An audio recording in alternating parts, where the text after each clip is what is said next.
Yo, what's up, everybody? Welcome to the DA's office, episode 25. Did y'all know that? The big 25. We have done this 25 times, and it seems like every week we get a little bit better. Thank you all for being here, and shout out to all of the folks that's out here rocking with us early on. Let me go ahead and shout you guys out right now, because you know that's one of the things I like to do. What's up to Chris Bolt? I see you, brother. Thank you for showing up and being here. Esmeralda, it wouldn't be the same without you, man. And I hope you're not cooking dinner or taking care of somebody, because you always dipping out. But I love it when you're here. Thank you for being here. Film Watcher 96, what's up? Hollywood will burn. Shout out to you, brother. Lombardi 1969, shout out to you as well. King Q&M back in. I see. All right. I guess I didn't scare you away. I'm glad to see you back. Parker CS, of course, wouldn't be the same without you. Rogue Sarge, one of my moderators. Glad to see you here, brother. Thank you so much. Your support is always welcome. SJ is in the house, along with Super Omnicron, and then Avengers Rising, of course. Let me see. Who else do I see poking their head up in here? Let's see. Let's see. Brogu, always Brogu. Dan Trees, what's up? Rafa Balde, shout out Rafa Balde. The usual gang is here. I appreciate every last one of you guys, man. You guys are awesome. You guys are the reason that my channel exists at all, because you are the ones that have supported me the longest from the beginning, and I appreciate every last one of you. Hold my DualShock reviews, what's up to you? We're gonna have to link up one of these days pretty soon, because yeah, I've watched a few things that you've done. You're doing good work out there. But look, right now we got a cat waiting in the back. I want to go ahead and bring him on right now. Yeah, thank you, Rogue Sarge. Make sure you smash that like button, okay? Help this thing get around YouTube, all right? Not a lot of cats know about me, so help this thing get around YouTube. Desmond, Damone, DDM Photos, what's up? How you doing, bro? Glad to see you here, man. I don't think you've been here before. Donna Hergenrether. Oh, man, that's my girl, man. What's up, Donna? Glad to see you here as well. Hey, look, every last one of y'all that are rocking with me right now, you mean everything to me, man. Trust and believe that, okay? But we got to bring this brother on, okay? Because, look, this guy right now, he is also on the come up, all right? His channel is starting to pick up some steam. So I want to bring him on right now. And, you know, Uncle T will be here, okay? Don't get scared, all right? Uncle T is coming. But I'm going to bring in my boy, Dante from Verbal Riot. Dante, what's good, brother? How you doing today, man? I'm doing good, man. Congratulations on the big 25. Hey, thanks, man. Appreciate it, man. Lots has been happening, man. This seems like this whole week, it's just been nothing but one topic, okay? But we're going to try to touch on some other topics. But this week seems like it's all been about one thing, Star Wars and the Acolyte. And we're going to dive into that heavy, okay? T is on his way. Let me check this real quick, all right? T is, yeah, he said he's going to be here, all right? I have the link sent to him, so he will be here. Don't worry about that. Everybody giving Dante some love out there in the chat. Dante puts out great material. Dante, you actually do put out some great material, and some of your best stuff, I'm telling you right now, that gets a lot of pop and a lot of steam is on X and on Twitter. You seem like you always come up with a zinger every once in a while, man. Something that just everybody just starts like, whoa, wait, hold up. And I actually have it keyed up just for this video, just for this. I have it keyed up right here. I'm going to bring this up right now. We're going to get back to it later. Where is it at? Is it here? Here it is right here. So I don't know if you guys are following Dante on Twitter, but if you're not, you should. All right. And here is the reason why, man, because Dante, he'll drop one of these joints every once in a while, and it has everybody flipping their lid, man. Now, Dante, he put this out. Jedi Master dies by fruit knife. Random girl impaled by lightsaber. 'Tis nothing but a flesh wound. I mean, Dante, crazy, bro, man. You caught so much heat over this, man. And I was like, why are people tripping about this? This is obvious, okay? Yeah, it's a little, I think it's the word fruit knife. I think by well, because that's, man, the blade was this big. The blade was this big, right, bro. And this girl was the most garbage assassin I've ever seen in any show. Yeah, but see, the thing about it is, it's a Jedi Master. That's what I'm talking about. It's like, okay, Jedi Masters can die, but by a tiny little knife? You know what I'm saying? That you would chop up some fruit with? Like, come on, Star Wars, is this what we doing now? And see, I think that's why everybody, they kind of felt that in their soul, man. People was hurt over this one, man. People was hurt, seriously hurt. I was reading.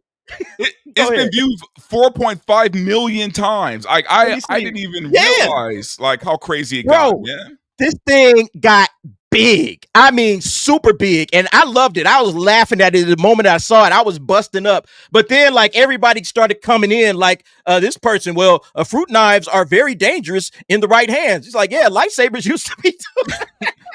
I mean, right? Lightsabers used to be the coolest weapon in sci-fi. Bang. What happened?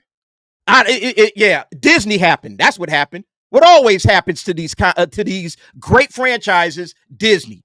Disney came in and said, oh, okay, you know what? Everybody lives, all right? You know, everybody lives. Oh, lightsaber to the gut? Don't worry about it. You're going to be just fine, all right? Yeah, you're going to be just fine. Scratch it off. Rub it off.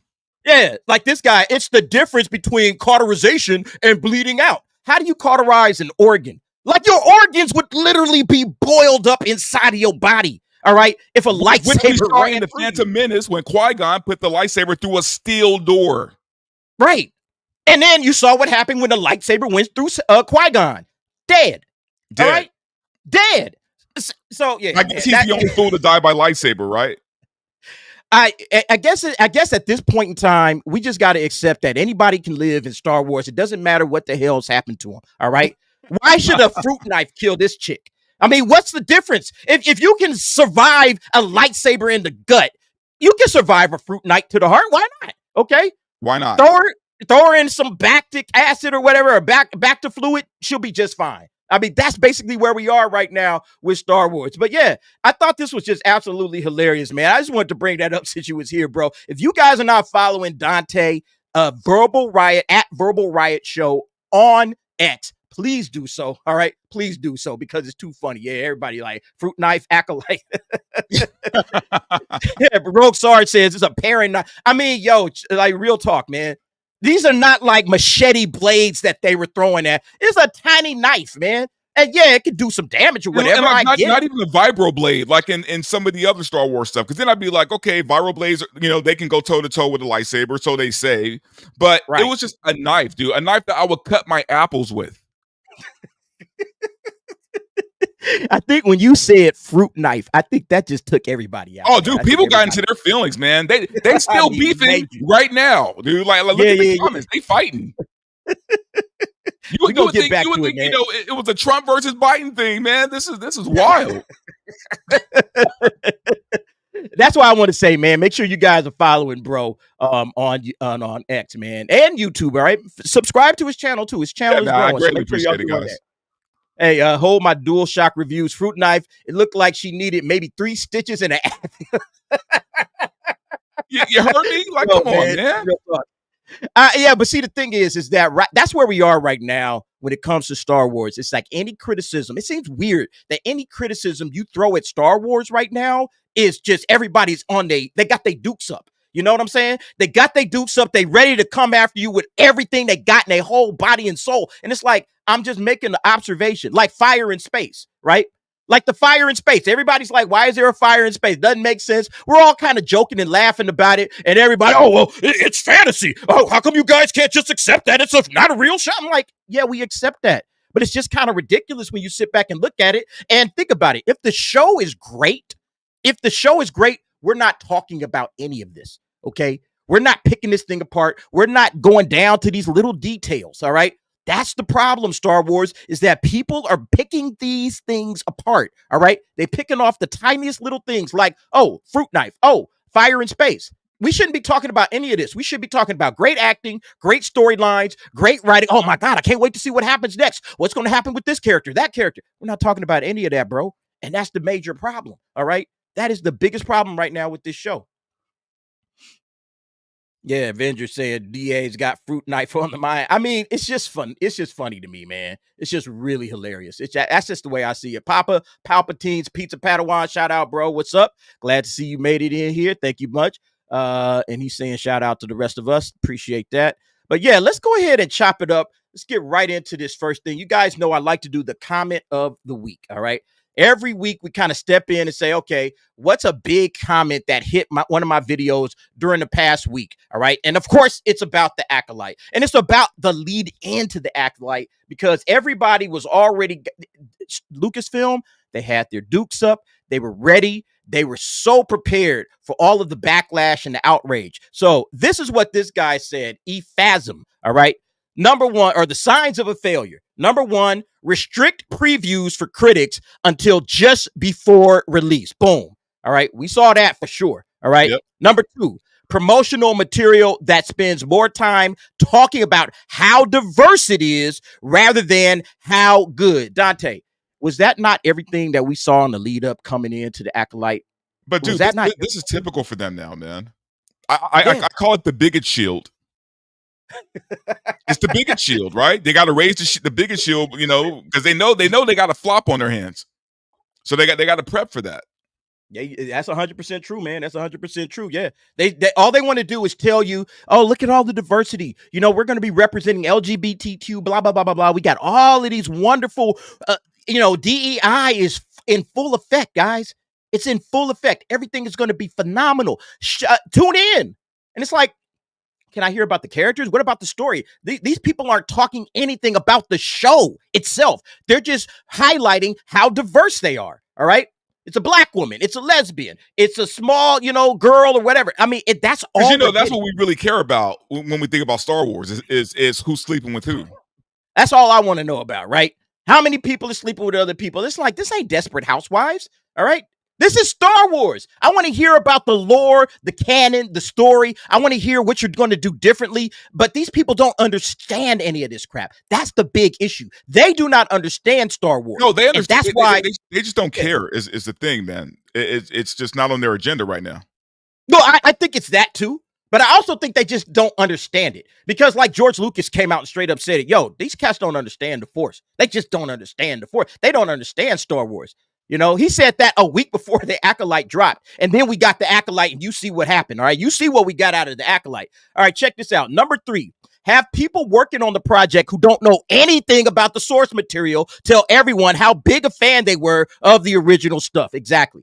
It's like they got to shield themselves. Like you said, not only the bigot shield, but also like, oh, no, I know what I'm doing. Okay. I'm a real fan. Okay. I'm a real fan. I've been watching Star Wars since I was wee-high to a grasshopper. Like they come out and say all of that crap. And it's like, no, you haven't. All right. I don't believe a word you're saying. That's what they do. They just keep, trying to shield themselves, from the criticism that they already know is coming. All right. And so if you tell them, oh, I really don't know Star Wars, I'm really not a fan of Star Wars, haven't really believed. Hey, I would actually prefer that they do something like that, Dante. I don't know how you feel about that, but I would prefer that they actually come out and say straight up, yo, I'm not a fan of Star Wars. We both know that the requirements get higher to Disney is you can't be a fan. They want people who know nothing about Marvel, who know nothing about Star Wars, because they want you to push their stuff. And they know that if you were a fan, that you're probably going to fight back on some things. Yeah, that's real talk, man. Resist the Woke says, hail Dante, shout out, Resist the Woke. Thank you for being here. Yeah, I like your name, bro. I like your name, Resist the Woke. We need more people resisting the woke, okay? We don't have enough of that going on right now. Then Papa Palpatine's Pizza Padawan says, yeah, Lucas created Star Wars. Don't think you understand it better than him. But see, they think they do. That's what Leslye Headland is basically saying. I've showed that video many times. She thinks she knows Star Wars and the Force better than George Lucas. She really does. All right.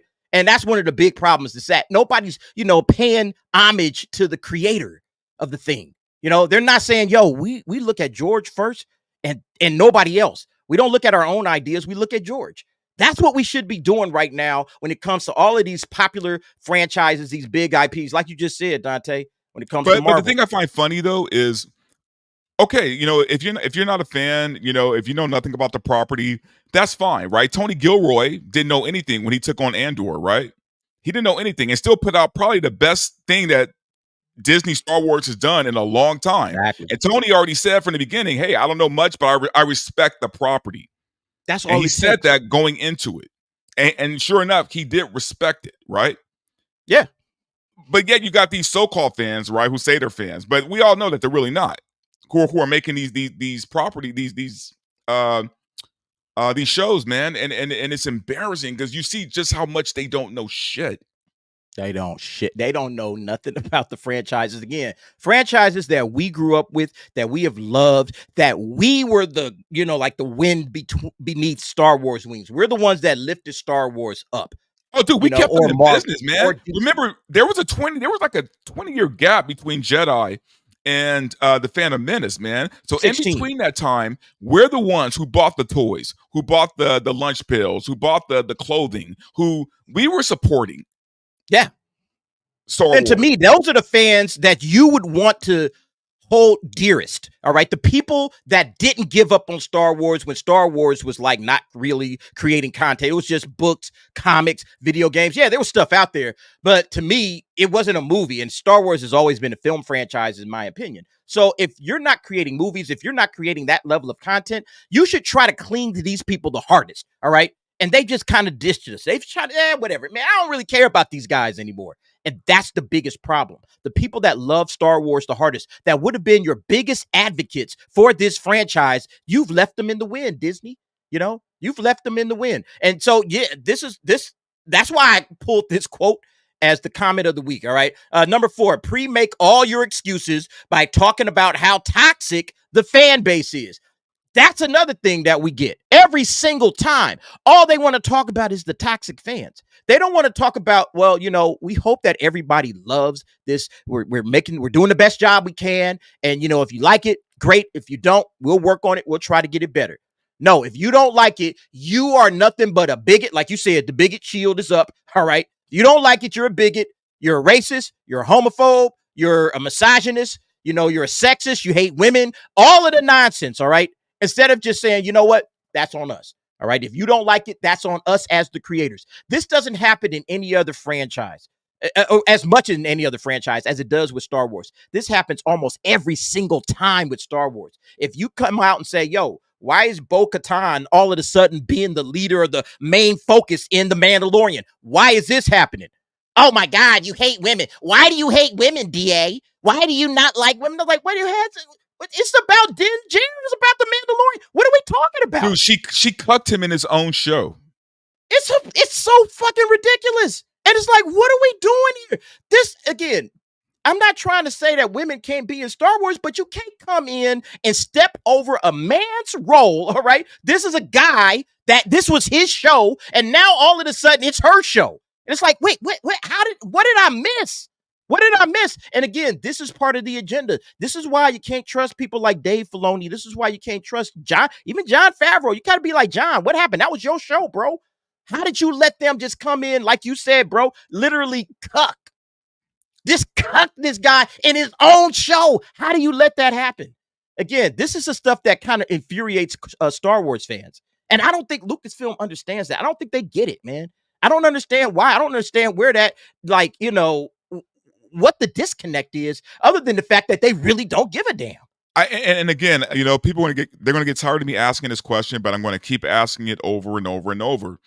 How much money can they afford to keep losing? Like how much? Like what's the line? How much can they afford to keep losing? That's a great question, because I've asked that question myself. At some point in time, all right, at some point in time, they got to say, you know what? I can't do this. We got to make some money. All right. We bought this property for $4 billion. At some point in time, it's like, hey, when are we going to start turning this thing into some money? They've been blowing their wad on just garbage television shows. I brought up in one of my videos, I said, look, who do you think is going to buy these action figures? Who do you think is going to buy the main action? Oh, wait. So you don't have a Reva action figure in the back somewhere? Oh no, there's no Reva action figure back here. Nowhere back here. All right, this guy right here. So I do have a Cassian Andor. That's a Cassian Andor. That's a Saw Gerrera. That's Grief Karga, and then that's what's the name? Luthen Rail from Andor. All right. So those 4 right back here. That's who I got. All right. Of the new Disney stuff, it's like, right, okay, I get some Disney stuff or whatever. That's it.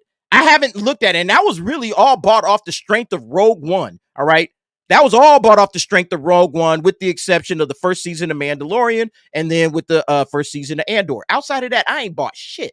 And I'm not going to buy shit. I'm not getting Reva. I'm not getting this May character either. All right. I'm not giving whatever Saul, the guy from Squid Game. I'm not buying that.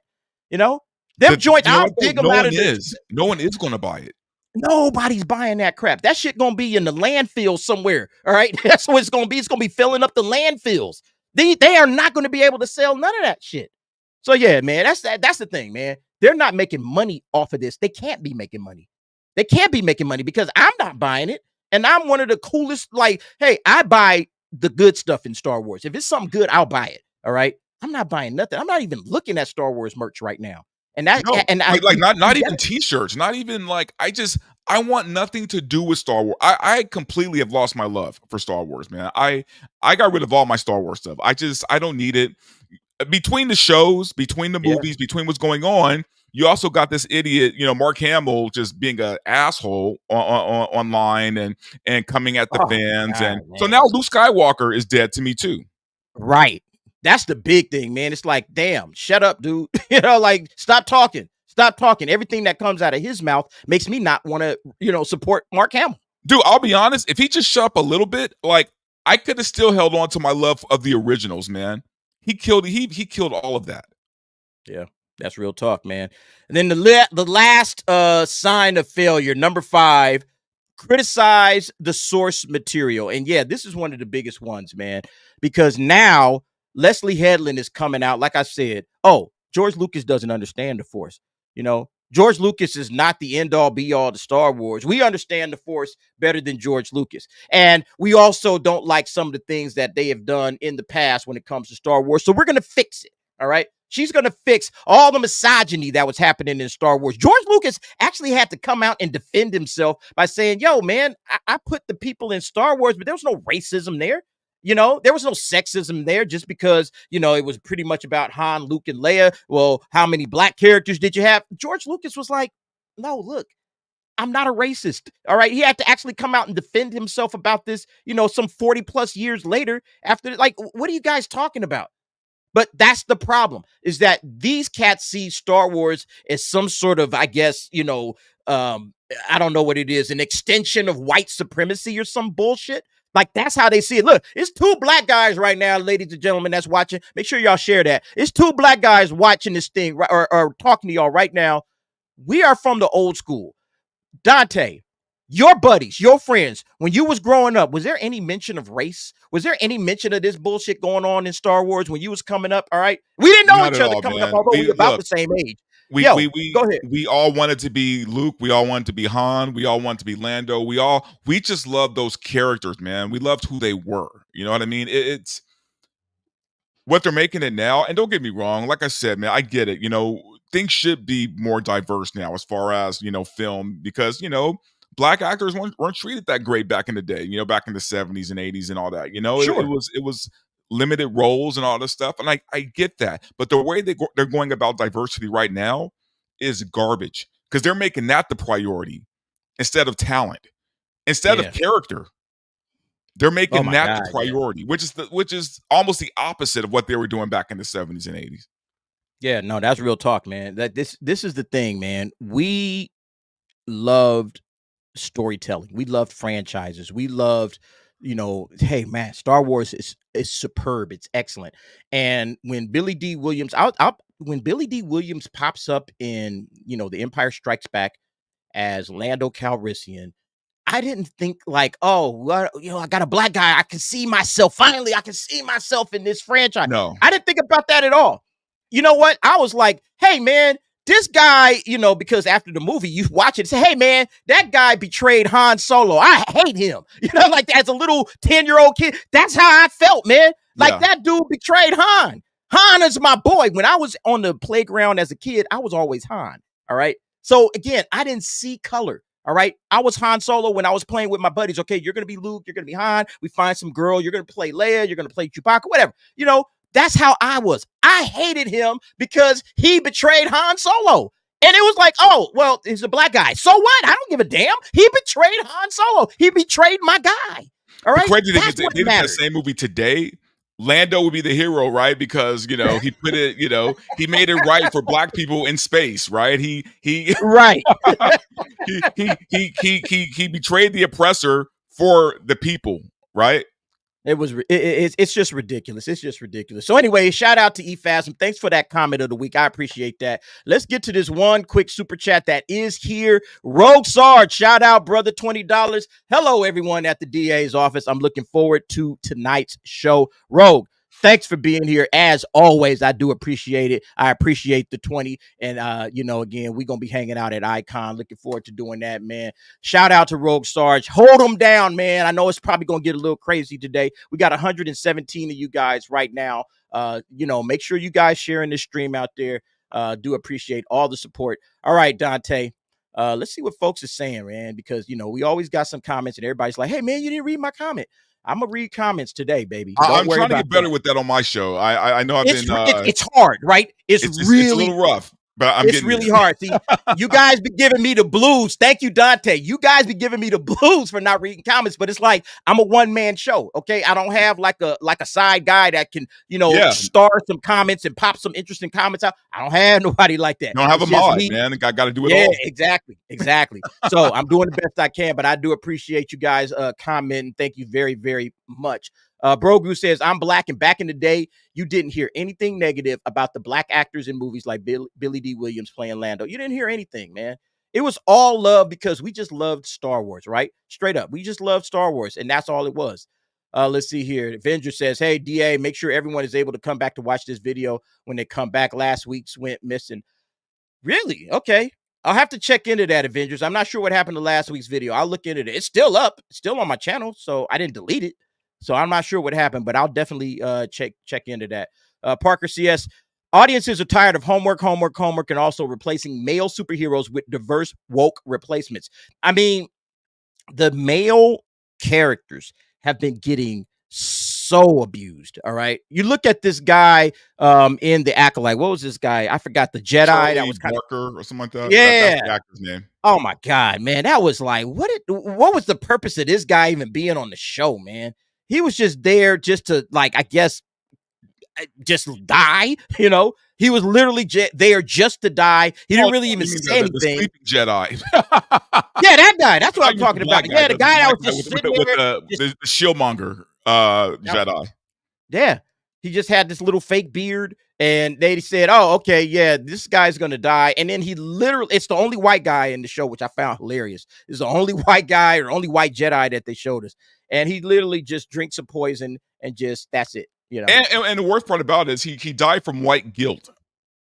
Yeah, yes. he was the white guilt Jedi. The white guilt, right? It's like, oh my God, I feel so bad because I'm a black guy or I'm a white guy and I did all of this terrible stuff. I guess I got to off myself, all right, to, reach atonement of some sort. It's just absolutely They kill off the only white characters like in the first 2 episodes. Yeah, you're right. Yeah, you're right about that. Carrie Ann Moss and him. You're absolutely right. Esmeralda, shout out Esmeralda. I'm Latina, and it doesn't bother me if there aren't any Latino characters in Star Wars. Well, again, it doesn't bother real, like, honest people. Esmeralda, you're absolutely right about that. All right. That's the funny thing, man. It's like, we don't care. We want good stories. I've seen good stories from black creators with black actors, from white creators with white actors, or with everything in between. Okay. And I don't care. Give me good content. All right. All of the social stuff, I'll deal with that on the outside, but I want good content. If the story isn't working, I don't really care. All right. I just don't care. You're going to make me tune out of this thing. But the funny thing is, if the story's good, you could put all the social stuff in there and it'll hit better because the story is good. Yeah. And they don't seem to understand that, man. Like, you can put the social commentary in there if the story is good. Yep. The Resist the Woke says, I'm a white man and I love characters like Blade. Snipes was a total badass. I didn't care about skin color when I was reading the comics or when I saw Snipes play him on the big screen. Yeah. Again, Blade was like that for a lot of cats. Like, people love Blade. Like, oh man, it's just a dude whooping ass, killing vampires. Who wouldn't love that? If you're a horror fan, an action fan, you love Blade and you really didn't give a damn about the color of skin. And that's the worst thing about it, is that when they highlight this color of skin stuff, they're highlighting the part about you that is the least interesting. All right. The least interesting part about me or you, Dante, is our color, is our skin color. All right. Or whatever. what's more interesting is who you are as a human being, what you rock with, what you believe in, all right? The values that you hold that make you who you are. That's what's interesting about you, all right? Not just skin color. It's absolutely ridiculous that they focus on this stuff. But again, this is how they think shallow. We wake up every day and look in the mirror and meditate on our blackness, right? It's like, right? Like, what? Look at me. I'm a black man. As a black man, what am I going to do today? As a black man. I'm a black man. I'm honestly, bro, this channel is like the only place in my real life that I even really talk about a lot of this stuff. When I'm just out there living my life, I'm just out there living my life. And I'm not sitting up here stressing about my race or my skin color or anything else. All right. Like real talk. Everybody that's out there in the world, listen, we black people, for the most part, do not think about skin color all day long. All right. That's what you see on social media. That's what you see on the media and all of these clowns that. That's what white liberals think about. That's not what we think about. No, we just living our life doing what it is that we do. And that's it. And, we come across people. I come across white people, black people, Latino, Samoans. I come across all kinds of different people on a daily basis. And we just like, hey, what's up? And we just talk and we just regular people. We're not sitting up here stressing about, oh my God, I'm a black man and I'm oppressed by the system. Nobody's doing that shit. But to believe these idiots, that's exactly how every black person wakes up every morning, just like you said. It's a whole load of horse shit, man. I hope you guys are aware of that, all right? I really do, man, because it's just absolutely ridiculous. But look, Dante, we getting off the subject, bro. Yeah. Getting off the subject. Let's get to some entertainment, man. Now, look, this shit right here had me cracking up, man. I'm gonna bring this up, man. The Avengers, okay? We know that right now Marvel is in a bad way. Marvel is struggling, man. Marvel, for the last couple of films, hasn't done so hot. And, these Disney Plus shows aren't doing so well. I think Echo was just a giant failure, all right? X-Men 97, great show. I loved it. But how did it do in viewership? I think that the overall brand damage that's happened to Marvel hurt that as well. So they're going to try to rebound in a big way. Deadpool and Wolverine is coming up. I think Deadpool and Wolverine is definitely going to help it rebound a little bit. But now we got to look forward to the MCU proper. Okay, what's coming next? When's the next Avengers film? We haven't had an Avengers film in 5 years. So everybody's going to be looking forward to this joint right here. And I think they might be biting off a little bit more than they can chew. Check this headline out. This is on comicbookmovie.com. Avengers 5 is predicting all 60 Marvel characters expected to appear in the movie. So they're basically on comicbookmovie.com. They're trying to predict all of the characters, 60 characters, bro. I'm like, what are they doing? My question is, can they afford that? I mean, yeah, they probably can. Can they afford those paychecks? But this is insane. The level of, that's going to be a lot of money. It's going to be very expensive. And, it's funny because Bob Iger talking about, hey, man, we need to do quality over quantity. This is a whole lot of quantity right here, G. All right, Bob, you talking about a whole lot of quantity. 60 characters?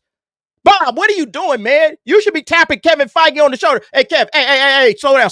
Whoa. hey, Kev, let me talk to you in my office real quick, all right? You're going to have to cut this 60 down to like 20 or 10. We can't have this. It reeks of desperation, man. That's what I was about to say. These cats are desperate. They need a hit, and they need it in the worst way. They need a hit so bad right now, okay? Above everything and anything. And I wish T was here because he's going to be here soon, all right? He just said he would be a little late. But they need a hit. And they know that Avengers 5, if this thing fails, they may never get their audience back. Like Avengers Endgame was like the peak. Like that was as big as the Marvel Cinematic Universe has ever gotten. So if they can't pull this off, 60, that's why I think they're going so big. Because they like, we need this thing to slam. We need a slam dunk, okay? We need a Shaquille O'Neal over the hand, two hand, bam. We need a slam dunk on this. So I will say this. Last night, I was hanging out with a friend who works for the MCU. So he gave me some inside stuff. And I'm putting it out on your show first. Oh, nice. All right. And I'm not going to say anything too detailed because, that's my boy. I don't want to, I'm going to be very vague about this. He said, "Hey, everybody, don't say nothing, okay?" Dante just no, I'm just kidding. But it's good. It's good. He said it's good news. He said they realize they have messed up. They realize this, and they are trying to course correct. Right? Unlike Star Wars, he said Star Wars is a shit house. It's a shit show. But the MCU is trying because they know like they have to fix this. So they recognize it. They're making some good changes, and we're probably not going to see it right away. But he said they are course correcting. So take that with whatever you want, And like I said, that's as much as I'm going to say because okay, I don't want to get my boy in trouble. But they are. We don't want to get anybody in trouble. We don't want to get anybody in trouble. But they have to, right? They have to course correct. They have to get better. Otherwise, they're in trouble. Yeah. And listen, I hope personally, course correcting means no more. All right. No more MCU. All right. Let's start focusing on what comic fans want. I'm not saying I don't know what he meant by course correct, but in my opinion, the DA, I hope that course correction means, let's just start getting back to good storytelling. Let's get all of the agenda out. All right. Agenda out. And let's start getting entertainment. He said it's getting back to story. Good. Because I'll leave it at that. That's what we are here for. That's what we are here for, man. That's what I hope anyway. We are here for that. Look, Parker CS, stop having everything being connected. I mean, I don't mind the connections if it's fine. If the storytelling is good, the connections is actually what brought us into the MCU. I don't really mind the connections. Now, I don't think they need to have everything connected. We wanted that. Yeah. No, it was that's what comics are. Everything kind of interconnected. We have a universe of heroes and villains. We have situations and stories, and they're all kind of interconnected. So the interconnection is what made the MCU great. We don't want to get rid of that 100%. Now, I don't mind saying, okay, maybe Blade doesn't need to be completely direct. Like, you can watch Blade and not have to watch a whole lot of other MCU shit. That's fine, okay? You can watch certain things as standalone. Hey, that's just over there. That's what that is. I feel I can rock with that. All right. But you definitely want to have some sort of connection. All right. So Dante, that is good news, bro. Thank you for bringing that out. You heard that first on the DA's office, right? Yep. An absolute exclusive. They are trying to fix some things. They have figured out, hey, man, we've been dropping the ball. All right. Which is what the fans have been saying. One of my major, this is one of my things that I always say. All right. One of the things that I always say when it comes to my show is this little clip right here. Listen to the fans. Listen to the fans. Even though he didn't. But I'm just taking his clip of saying, listen to the fans. Okay. The fans will lead you to the promised land. You don't have to think about it. You don't even have to. It's just listen to the fans. All right. Listen to the fans. That's it. Just listen to us. We know what we're talking about. All right. As a matter of fact, we're your customers. All right. We're your number one customer right here. All right. So listen to the fans. Listen to us. You can't go wrong. You cannot go wrong listening to the fans. All right. Your audience will always lead you to the promised land. Let's check out some of the names that this little article dropped. So they're saying, we're going to get to these Avengers. All right. They said we're going to bring in about 16 Avengers, and they list all of these guys right here. All right. Ant-Man, Black Panther, Captain America, Captain Marvel, Cassie Lang, Doctor Strange. I mean, the list just goes on and on and on. All right. And then you get to the cosmic heroes. We got Adam Warlock, Cosmo, Groot, Nova, Rocket, Star-Lord. You get to the street level vigilantes. See, I mean, you're talking about bringing in so many characters with so many different. That's way too many, man. It's way too many, man. You're talking about bringing in Daredevil and Ghostrifter and Ironheart, Katie. Some of these characters haven't even appeared in the Marvel Cinematic Universe yet.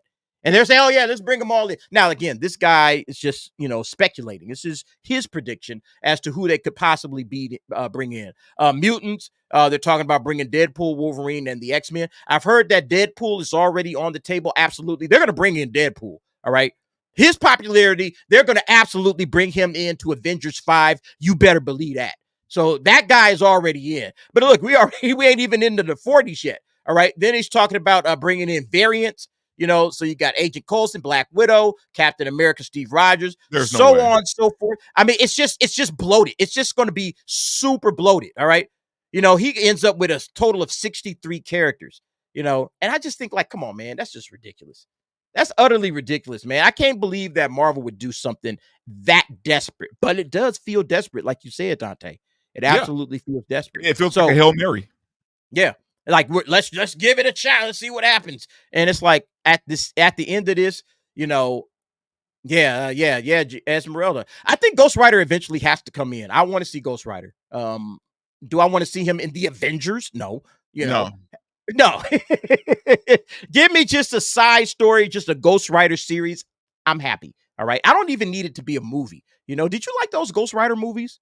Oh, I like them for the comical aspect. Nicolas Cage being Nicolas Cage. You know what I mean? It's like, but as far as like a Ghost Rider movie, nah, not really. Nah. Me either, man. Yeah. So I think at some point in time they have to start thinking, hopefully, as you're saying, about story, about what story it is that they want to tell. How did you feel about the multiverse?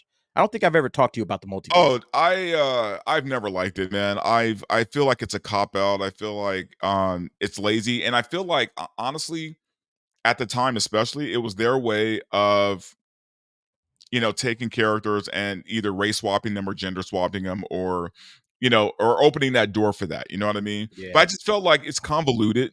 Look, I get it. You just had Endgame. That was a big event, right? So let's go bigger. No, they should have scaled back. Yeah. Right? And bit, did things a little bit more simpler, a little bit more ground level, right? Yeah. And then build up to the next big thing, right? Don't jump from one big thing to the next big thing, man. Because then it's like, then what, man? Like, I felt like the multiverse was too much too soon. I felt like, okay, like, start with the Fantastic Four. I know they had the rights to the Fantastic Four. Just start with a small Fantastic Four story, keep it simple, and then start introducing the X-Men. Yeah. Then after it's something really straightforward and simple. I think that would have been perfect. I think they would have been able to build from that point. That's all they had to do. I think by going to the multiverse and introducing all of these strange concepts that just honestly, like, the general audience is not ready for the multiverse. Not like that. And I think that general audiences saw Loki, and then they saw Doctor Strange in the Multiverse of Madness, and then they saw Ant-Man, Quantumania. That's the thing. The multiverse was never consistent, man. It was never consistent. Right. That's my point. They saw what they were trying to do, but they were just like, it's too much. It's too much. I need, like, straightforward, just down the line. Okay, I understand this. Okay, good. I'm there. All right. I think that was the major problem with the MCU. They got into too much too soon. Especially when it came to Doctor Strange and the Multiverse of Madness, and then they threw this character in, America Chavez, and people are like, this character all of a sudden is super important. Who is she? Like, I don't think people were ready for that. Yeah, like here, Dominic Winchester. Shout out Dominic Winchester. Thank you for being here. The multiverse ruined the MCU. I'm right there. I think it did. And I think if they want to get back to telling a simpler story, there's a ton of stories. There's a ton of storylines that they can run with the MCU, and it'll be just fine. I don't think they need to go super big. But I asked myself this at that time. How do you outdo Endgame? Like, how do you get bigger than Endgame? I don't know if you can. You don't try. Again, you scale back and you start over, man. It's not over, but you know what I mean? Like, Endgame just ended. Now's the time for new stories, right? Ground level, simple, but good, right? And then you build to something bigger again. It's kind of like how they did at the beginning. They started out with Iron Man. Iron Man wasn't some kind of world-breaking, universe-breaking story, all right? No. It was straightforward. It was simple. And then you brought in, the Hulk, Captain America, Thor. Again, they were all small stories, isolated in their own small little corners. And then they started to bring it all together. And I think that's where Marvel kind of messed up. It's like, hey, let's keep it small, start here and then expand from that point. But I think the multiverse is just something that people really... I'm not saying that people aren't smart enough to understand it, but people aren't going to do, like, the level of homework and, like, I'm going to watch everything. I want to watch all of this stuff. It's like, nah, I'm not going to watch. No, you're asking too much of your audience, man. And they got lost in their own sauce is what happened. Bingo. All right, Uncle T has just arrived. T, are you ready? T, you ready? He ready. All right, he ready. Let me bring him on. You know him, everybody. My boy Uncle T hanging out, man. Make sure you. All right, he good. All right, here he is. Uncle T is in his house. What up, bro? What's up? Hey, T. Hey, man. Did you watch the Acolyte, man? Oh, I kind of watched it. It was trash. It was so trash, dude. Remember, hey, D, I was like, hey, I couldn't do the first. I had to watch it 3 times. I could not make it past the first 15 minutes of the damn show. It was uninteresting, dude. But interesting, my perspective is changing because I'm kind of listening to people's opinions, man. And I'm like, maybe it's cool. Maybe it's. Am I not giving it a chance? It doesn't feel like it's Star Wars-ish. It feels Star Wars-ish, but not Star Wars-y. If that makes any sense. Bro, no, it does. 100%, man. It's not Star Wars because, unfortunately, they have abandoned what Star Wars means. They've abandoned the ideas of George Lucas. That's the main problem right now. They've abandoned the ideas of George Lucas, and that's where it's at. We're going to definitely get back to your commentary about that. Everybody's saying what's up to Uncle T, the man, the myth himself. All right, hey, look, T, we was just talking. All right, check this out, bro. We was just talking about Marvel, all right? Have you heard the news about the Marvel Cinematic Universe dropping in? Let me scroll back up to the top of this thing, man. Marvel is bringing in, let me bring this up here. Marvel is bringing in 60 MCU Marvel characters expected to appear in Avengers 5. There's a whole lot that I could say about that, but, we've already said it. I want to hear what you think when you hear Marvel thinking about dropping 60 characters in the MCU for Avengers 5. What are your thoughts? My thoughts on that is, I think they're trying to do so much to get us back as a fan base because the fan base is definitely divided, man. And it's divided in a couple sectors. I think they're willing to pull out all the stops, man, to get everybody back in and kind of refocusing. It's right in line with what we said. It's, hey, phase fix, right? And phase 7 is going to be, oh, man, you got to give you everything you want in heaven, dude. And then phase fate, you know what I'm saying? Phase find and phase end. So you're going to know it's set up in segments, man. We're going to get 3 okay movies, dude. 3 okay movies, dude, and a terrible one to follow. That's just what I'm thinking, a guessing, man. Because look how far they pushed back this thing. This thing has a whole nother rewrite, dude. Like, obviously, the Blade thing is bad. This Avengers 5 has to be good, man. And to top it off, you've got bullshit going on with your actors, man. Scarlett Johansson, freaking Jonathan Majors, dude. It's just you haven't been getting the kind of quality that you need to sustain your fan base, man. And it just feels like right now they need to do an apology film, and this feels like it's going to be an apology film. That Captain America, Captain Falcon, it's going to be an apology tour right now, man. But who are they? Is that the apology we're looking for? We want good stories. Yes. I don't want no Captain Falcon. Ain't no apology to me. No. Man, bro, I want a good movie. Do you remember Avengers, Infinity War, and Endgame? What was the difference between Endgame and Infinity War? But the time travel aspect, or what do you mean? What was the first one was story. The second one was what? All action. Okay. Yeah.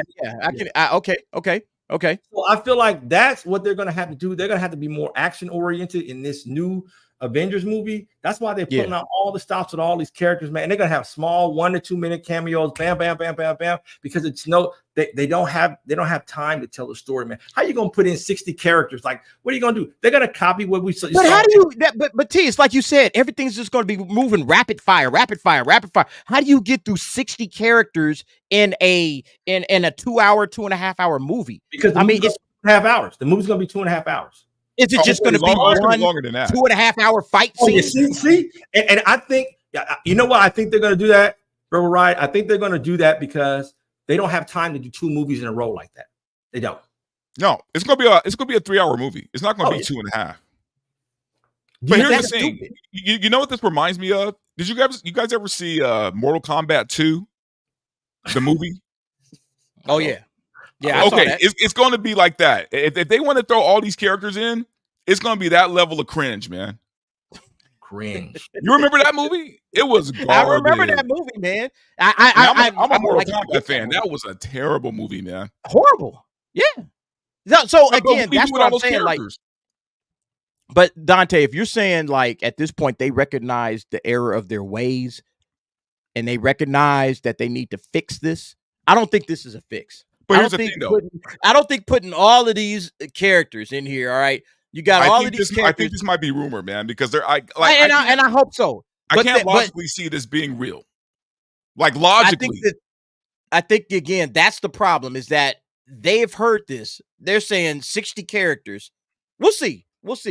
Hopefully, this isn't what they're doing. All right. Hopefully, they're taking their time and they're rebuilding the MCU brick by brick. All right. Let's just slow down. Let's tell some good stories. Let's tell one good movie. All right. We got Deadpool and Wolverine coming up. That's going to be a nice, like, okay, palate cleanse. Good. We get a fun movie. It'll have some cameos in it, but we get a fun movie. All right. Now we kind of believe in Marvel again. But the problem is that immediately after this, what are we going to get?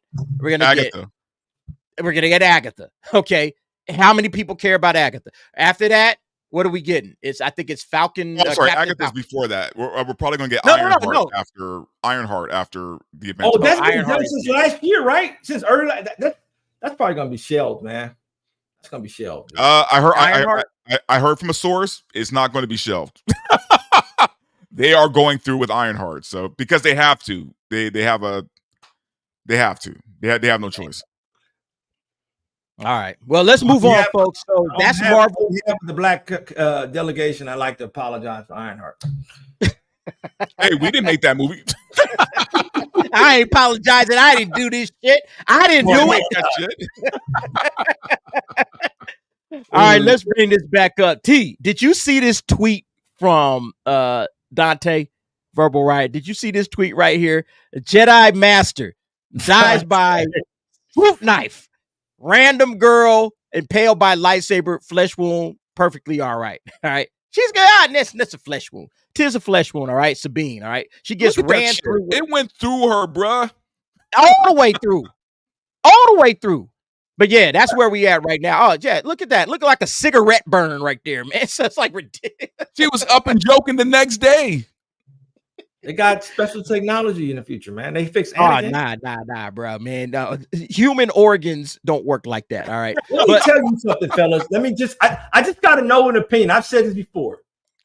The baddest the baddest image. Sorry, Esmeralda. We apologize. Esmeralda don't like so much. The baddest villain besides the Joker in the history of villainy turns into Frankenstein. You're never going to, that moment right there, to see him turn into, they haven't been right since that moment. You kind of teased us with Rogue One and Solo, dude, but they haven't been right, period, as a franchise since then, dude. That was the worst moment in cinematic history, that last 10 minutes of that movie, episode 6. That was awful, dude. And you see just the remnants of, they can't get back on their feet with this, man. A fruit knife. I think that honestly, T, I don't disagree with you because I did chuckle at that whole Darth Vader scene. But I think everybody was mostly all right with that. I think what they have. Dante, were you? Dante, were you? I'll be honest. It didn't. I laughed a little bit, but I was like, okay, like it didn't bug me on the level of what I see now. You know what I mean? Right. Like, not that's on the my level point. I see now. It was a whole different level. All right, T, chill out, T. It's gonna be all right, man. I didn't like it, but it didn't bug me as much. Let's jump into the topic itself. The topic and the question I have for the both of you is regards to the Acolyte. All right, both of you have seen it. All right, this thing right now is getting absolutely massacred. All right, massacred on every level on social media, on Twitter. All right, you see the audience score right there, 30%. Hold up, let me refresh because this thing has been in flux. All right, oh no, look, down to 29%. All right, this thing has been moving and grooving. All right, like straight up soul system moving and grooving. This thing has been on the go. You cannot pin it down. All right, this score has gone up, it's gone down, it's gone back up, and now here's my question for you guys: where did they get it the most wrong? There's a lot of things that they did wrong with the Acolyte. A whole lot of things. We could probably do 3, 4, 5 hours on everything that they got wrong with this show. But if you had to say one thing, the biggest thing that they got wrong with the Acolyte, what would that be? Either one of y'all, T or you're asking Don. a lot, man. I know, but I'm looking for you to just give me the one, like the biggest thing. Because look, I feel like I'll give you mine. All right, I'll give you mine.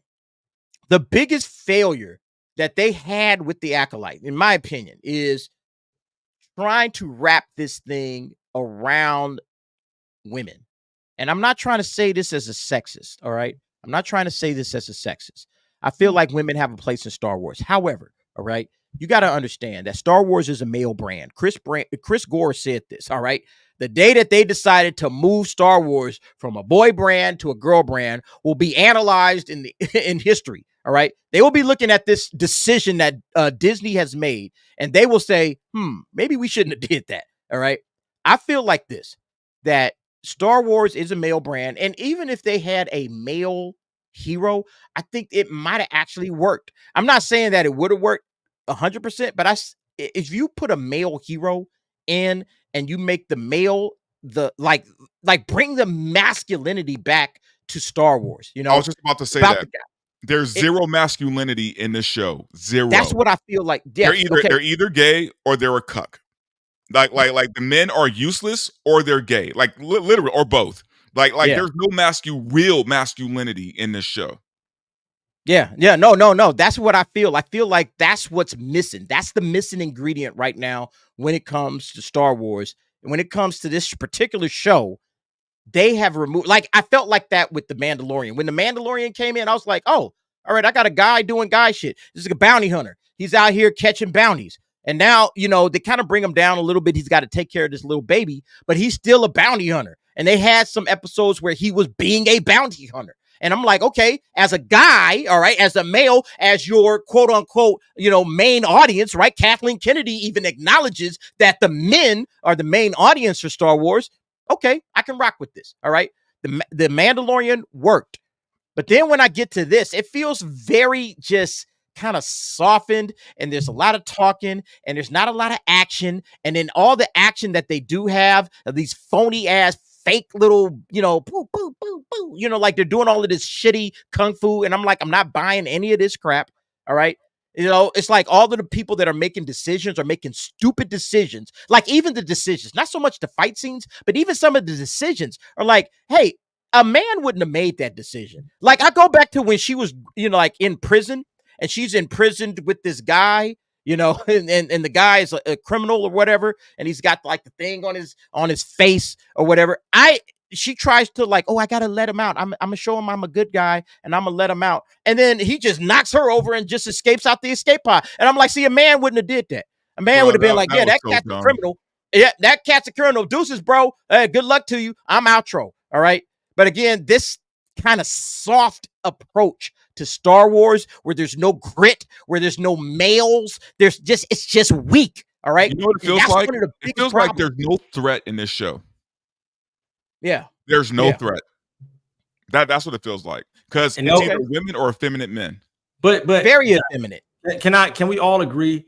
This genre of movie is not the spaghetti western that we are accustomed to see it as, right? The Mandalorian did well that first season because it was more of a spaghetti western, right? They tried to recapture that with Boba Fett, man, but it just didn't feel right because you got the actor he was just too old to be doing that role, man. It just didn't feel, it wasn't believable, right? In the scheme of things, it's not cohesive. The storytelling is not cohesive. The Acolyte is awful after the 5 minutes when you watch it, man, because you just don't have no faith in the writing, man, because they've met you with disappointment in their last couple. Like, it's not consistent, man. And you expect Star Wars to be consistent, and they just don't know how to do it because there's too much canon in between these shows, man. Let's just call it what it is. It's way too much canon, man. This would be an acceptable story if this was a Star Wars off-world story, dude. But it doesn't work. But see, here's the thing, T. They can't sell this story without Star Wars. If they had to do this on their own, If they had to do this on their own without Star Wars, it's just like, hey, this thing is completely separate from Star Wars. We're not connected to the Star Wars universe. Nobody would buy lesbians in space. None of this shit would work. All right, I'm sorry. You know what we're getting? You know what we're getting? We're getting Star Wars version of Willow, this TV series. And absolutely. Okay, I said this, and it's so obvious. All right. This is basically Star Wars Willow, because look, I was pointing out earlier that they did this whole review boosting campaign with Willow, where everybody came out of the woodworks and said, hey, we need to boost this Willow up. We need to boost this Willow audience score up to 50, 65%. And they did it. That's what this is. All right. That's what this is. Real quick, let me get to some super chats. Shout out Donna Hagenrether. Thank you for being here. My favorite part of the Acolyte is the reviews that the entertainment is in the review. Having a blast. Thank you very much, Donna. Shout out to you. Yeah, I think, in my opinion, look, I've read some hilarious reviews. I've watched some hilarious reviews. The reviews are great. Chris Gore's review, if you guys haven't seen that review is amazing. It's awesome. Him and Alan Ng tore this thing apart. And they said almost everything. I feel like I didn't even need to do a review after watching their review, because they did the job, man. You know what's crazy? Alan Ng did a better job of selling this movie than Disney did. I mean, this show. Yeah, because guess what? Alan Ng said, episode 3, you ain't going to want to watch this thing. This is the death of Star Wars, episode 3. And now all of a sudden, everybody's like, oh, crap, I got to watch episode 3. Yeah, they're holding on for episode 3 now. Like after episode 2, go ahead. Do you need episode 3 to determine whether or not you still want to watch? This is like Ahsoka, man, like a big disappointment, dude. I'm not interested in this, man. This is not, and I'm tired of the nostalgia berries, dude. And the new berries they do are terrible, man. You gotta have Rick James in space beat up freaking Trinity, dude. She made through all the robots, Neo, all that stuff, but she gets beat up. In 5 minutes, gone. And I'm gonna look to the side, and it was so like robotic. All right, I'm gonna shoot that knife and I'm gonna throw it in you. Who's doing braids in space? They must be a millionaire. What is wait. Let's talk about that for a minute, though. Hey, neither sister. I'll be right back, fellas. I'll be right back. Each other was alive, right? Neither sister knew each other was alive, but they have the same exact hairdo. And she's not even emoting. It's just, it's so unbelievable. It's so unbelievable, dude. It is, and in the bar scene when they open up, like everybody's just watching. They're staying inside the restaurant or the bar scene. How come we can't get old school bar scenes like with Luke? You know, like this is. I hate CGI. I'm gonna tell you right now, I hate CGI.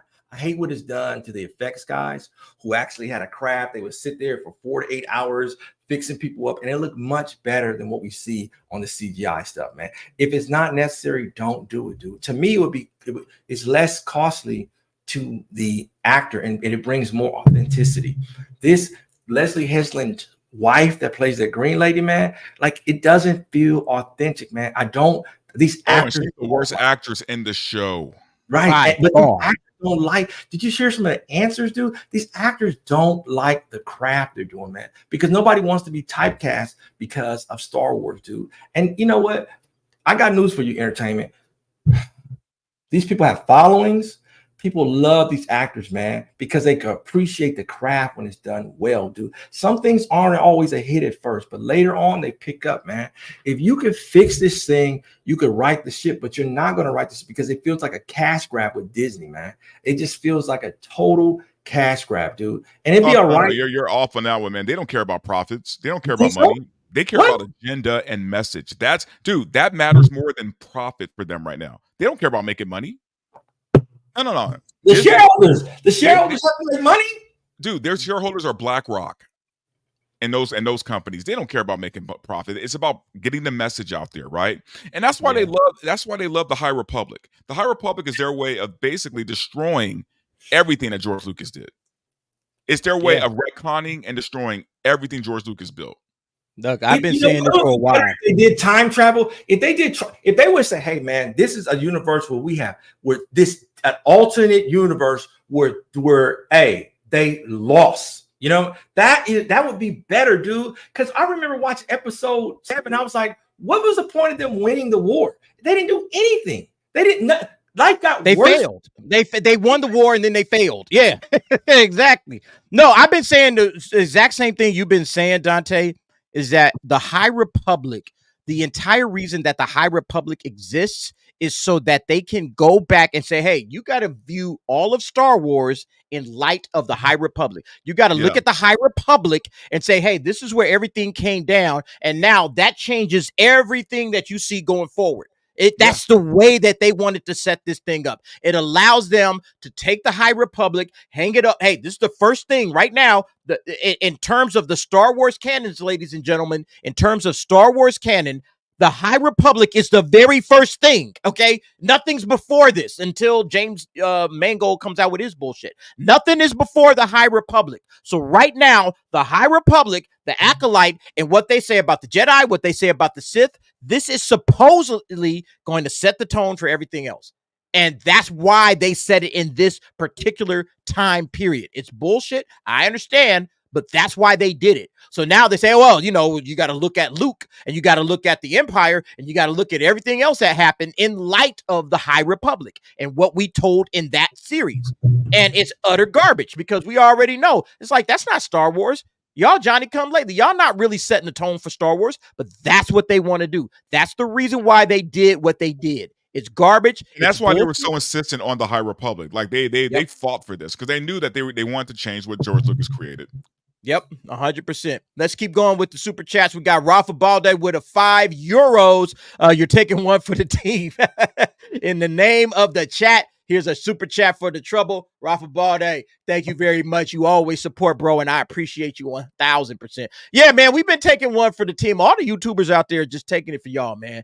Because, look, we understand what's up. Okay, we're not really trying to support this, but we also need to comment on it. We need to be out there discussing what's happening with our favorite franchises. All right, you see all the stuff I got behind me, man. I've been rocking with this stunt since I was like a kid, man.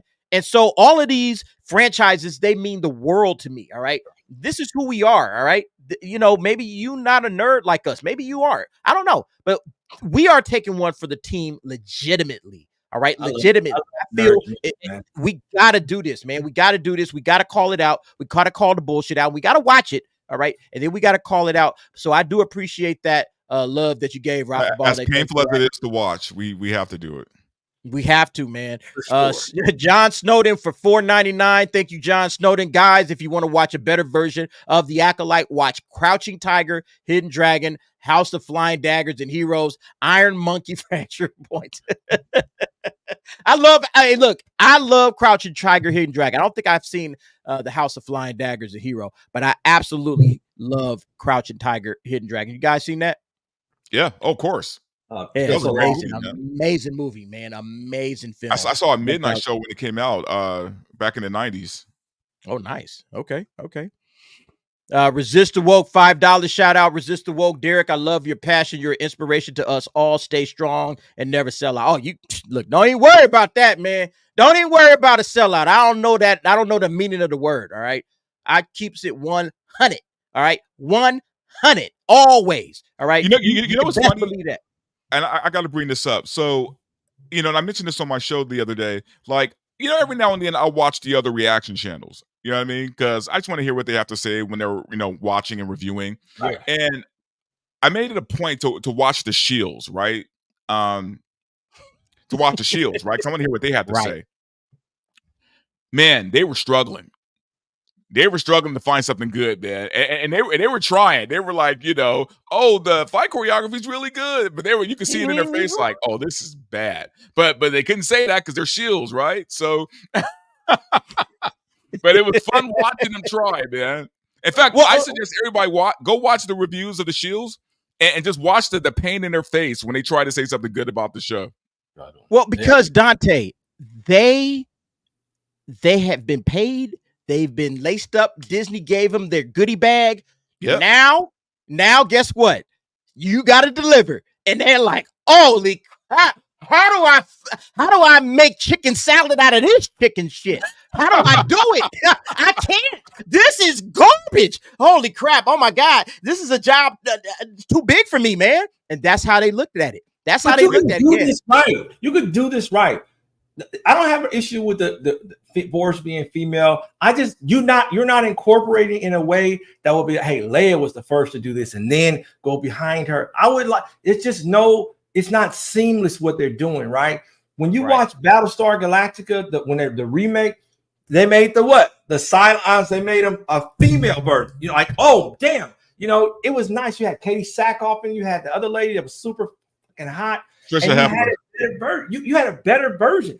That was a female villain, and like, oh my gosh, it was awesome. Species, female villain. Like, it has to be done tastefully. You have to lay out a plan.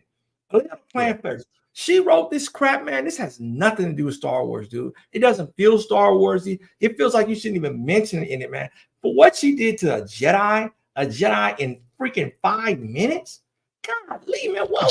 A Jedi Master. Jedi. A Jedi Master. Like Yoda level. It's embarrassing, man. It's embarrassing. Again, this is why Star Wars and Lucasfilm need to figure out, you know, who is going to be telling these stories. You know, do we need like guys like Tony Gilroy? Like you said, Tony Gilroy, not even a Star Wars fan. Dante, you had mentioned that earlier. Yeah, Tony Gilroy's not even a Star Wars fan. He said, and look, he had no bones about it. Hey, I'm not a Star Wars fan, but he said, hey, I'm just going to tell the best story I can. I'm going to respect the lore. And look what we got. We got Andor out of that. All right. And here comes a quote unquote Star Wars fan in Leslye Headland.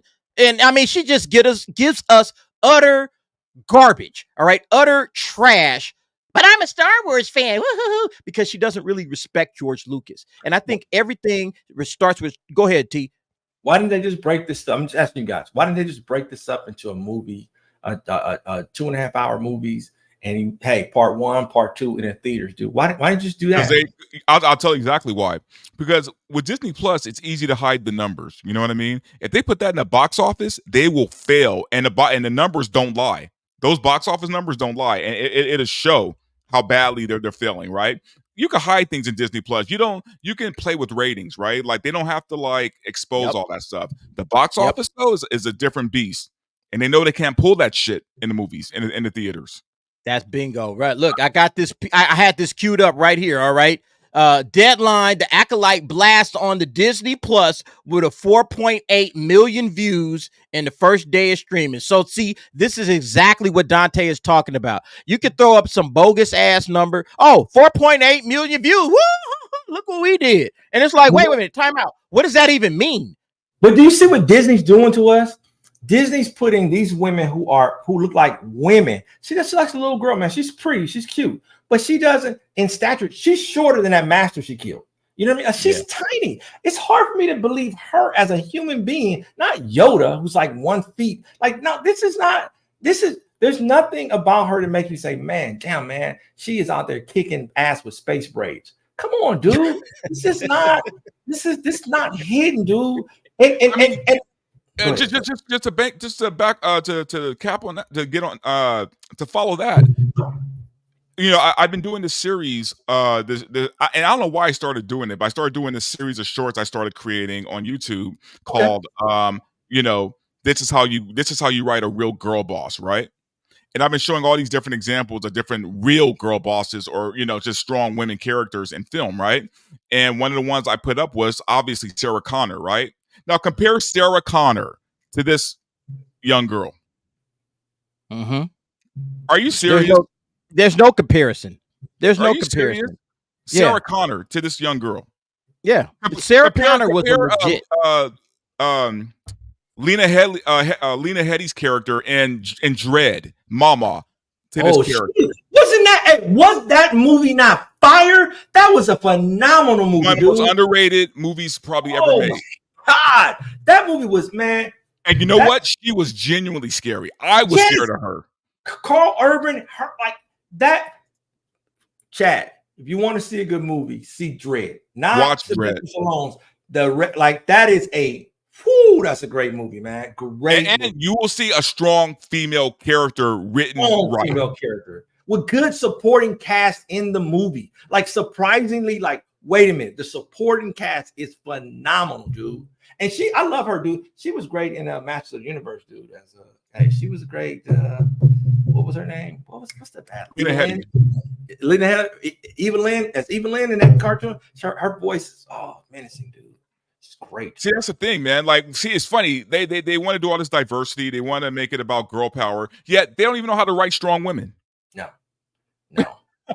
Well, what they do is they write a man. They write a man, and then they, gender swap them. That's basically what they do. So the man, it's really a male role. That's really what they've written. They've written a guy, and then they swap him out, and it's like, what? This doesn't even feel like a woman, And this actress that's playing this role probably is saying back in her head, this don't feel like a woman. This feels like a guy. But I gotta play this guy. Let me just say this real quick. This is off topic, but the WNBA had a chance for 6 days. They had exclusivity of basketball, global basketball, right? Because the NBA finished up on Wednesday of last week, Wednesday or Thursday of I think the 28th or the 29th, they finished up, and they didn't play a game until Thursday, the 6th. And what did you see happen in that time frame? The WNBA had the moment, and what? They blew it. They blew it because it's a drama league, man. They're mad because what? They're female. They're mad at this one girl because she said, "Hey, we want people in the seats. We have to be feminine. I have to be feminine on the court." And you're not seeing it. And the players that are saying, "Well, man, we wasn't doing that." They don't appreciate the fact that, hey, listen, this league is better when it's feminine, man. When it's feminine, I see you as females first, athletes second. That's how that works, man. I need some eye appeal. The men need to say, man, let me see man, okay, cool. Let's coach them up a little better. Why should I get involved in something where I see them out there acting manly, rebounding, and doing stupid stuff? It just does not feel authentic, man. You need appeal. Well, what it is, T, is that as men, right, we want femininity, we're not looking for women to be men, to be masculine, we want men to be men, women to be women, right? Let a woman be a woman, let a man be a man. Prince said that. So that's what we're looking for. And at the end of the day, when you don't get that, as in the case again of these female characters that are really just written as men, but then, okay, now we're going to gender swap them. It's like you don't really feel like a woman. You feel like that's the girl boss, basically. You feel like a guy, but you're a woman and you're doing guy stuff. This doesn't work. It's not computing with my reality when I walk out the door and I see just normal guys and women interacting. It's not computing with my reality. I reject this shit out of hand, and there we go. And now I don't really rock with the stuff that's happening in Hollywood. This is the major problem with Hollywood, is that Hollywood doesn't understand how to, get the Sarah Connor. How do we get to Ripley? All right, how do we get to Ripley? Because there was a femininity to Sarah Connor. Along with her being a badass, she was very feminine. She was very sensitive. She was a woman who had she was also a mother to protect her son. That's it. Right. She's a mother. She's a mother. What's more feminine than being a mother? What's more feminine? Like Ripley, you saw that even in Aliens, even though Newt wasn't necessarily her daughter, but you saw her. Newt at the end of the movie called her mom. Like that's how Newt came to Ripley, because again, Ripley is a woman. All right. She's a woman, and she was exhibiting female characteristics while, being a badass and running the little mech and all of that kind of shit. Ripley, what's funny?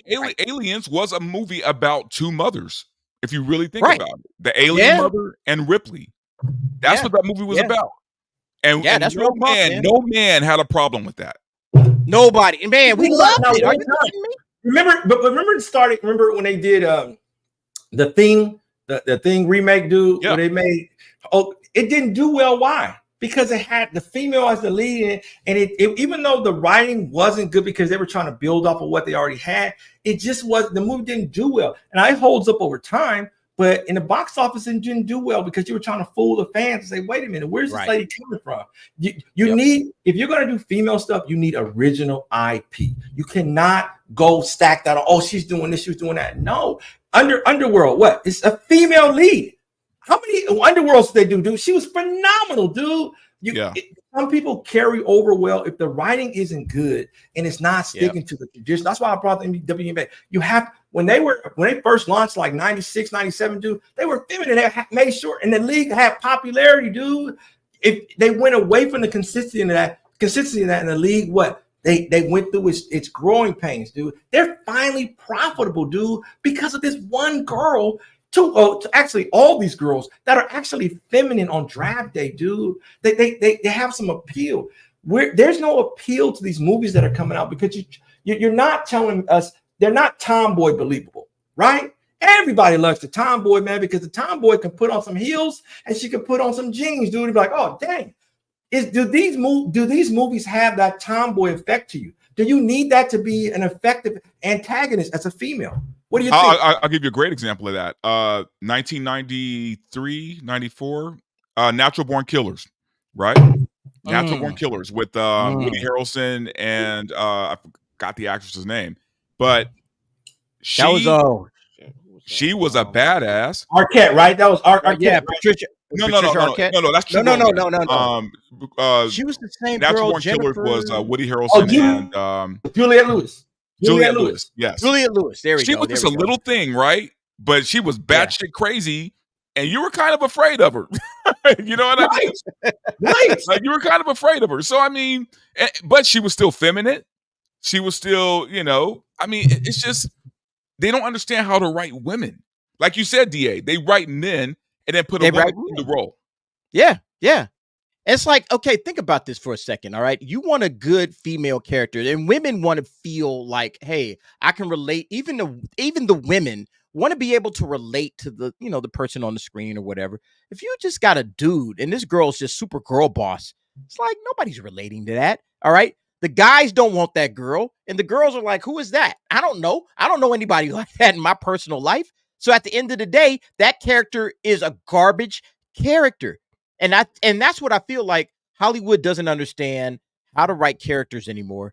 Hollywood doesn't understand how to bring characters to life, how to get these franchises, all right, that they have so much like locked into these franchises. You think about Star Wars. Star Wars is $1 billion+ franchise. Marvel, $1 billion+. DC, $1 billion+. And they don't know how to turn these joints into money. All right. They don't know how do I make a good That's movie insane to me. You have the three biggest properties in the world, man. You have the MCU, Star Wars, and Pixar, and you're failing at all three. We got something coming up on three.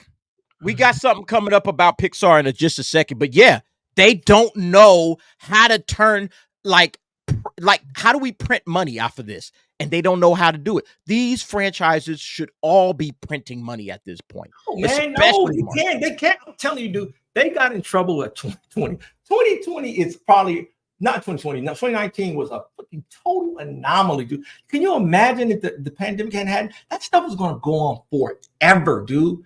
You had a thriving economy. You had stuff that made sense, dude. Even when it was crap, it still made enough money, dude. Hidden into that gem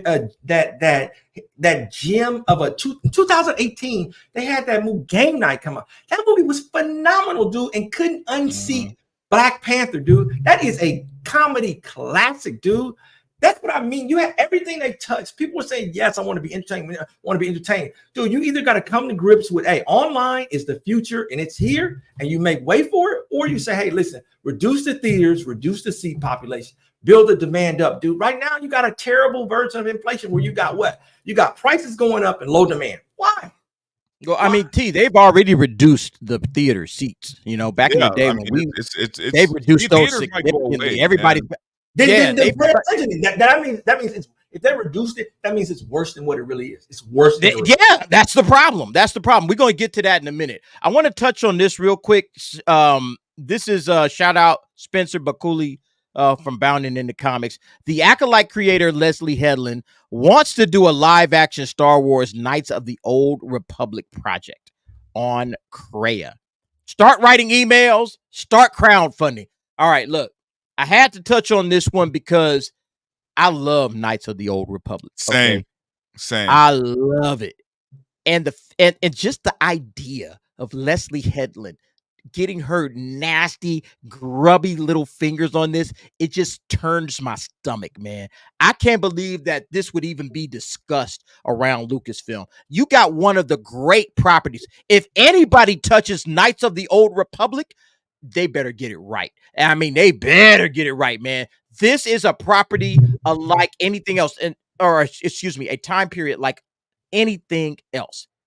And I don't know, man. Are y'all like nervous? Like, don't give this to her. Of all people, don't give it to her. She, in my opinion, this little Acolyte show, this is like a preview of what she would do with Knights of the Old Republic. And if she even touches this, even if she even comes close to this, I'm not going to be able to look at Knights of the Old Republic the same anymore. It's like you said, Dante. I can't even look at Luke Skywalker the same anymore because of Mark Hamill. So it's like if Leslye Headland touches this, oh my God, like, please stay away. All right. Don't listen to her advice. Don't write emails. Don't start crowdfunding. Say crowdfund, keep her ass away from Knights of the Old Republic. All right. Because this corner of Star Wars is excellent. They need to get to it eventually. In my opinion, they need to get to it eventually. But Lord have mercy, man. Look, Andrew B already saying, man, Dark Riven is going to be gender weight swap, non-binary lesbian, man. Yeah. That's, oh my God. I'm nervous about this. Dante, talk to me, bro. I look, man, I've gotten to the point now where I pray these studios don't get a hold of the properties I love anymore. Like there were times where I'm like, oh, I'd love to see this as a movie. I'd love to see this as a TV show. Nope. Yeah. Just forget it exists, right? I hope everything I love flies under their radar so that they don't fuck it up. Yeah, you know what I mean? Yeah, real talk, bro. I'm scared. Like I don't want them to touch anything I love, man. Like, oh, because they've been talking about Mass Effect for a while, which is one of my favorite franchises, game franchises. I pray no one ever gets a hold of that. Just leave it alone. Leave it as a game. It doesn't need to be a movie, it doesn't need to be a TV show, because y'all are literally going to do exactly what we've been saying. It's going to be race swapped, gender swapped. It's going to be dumb as shit.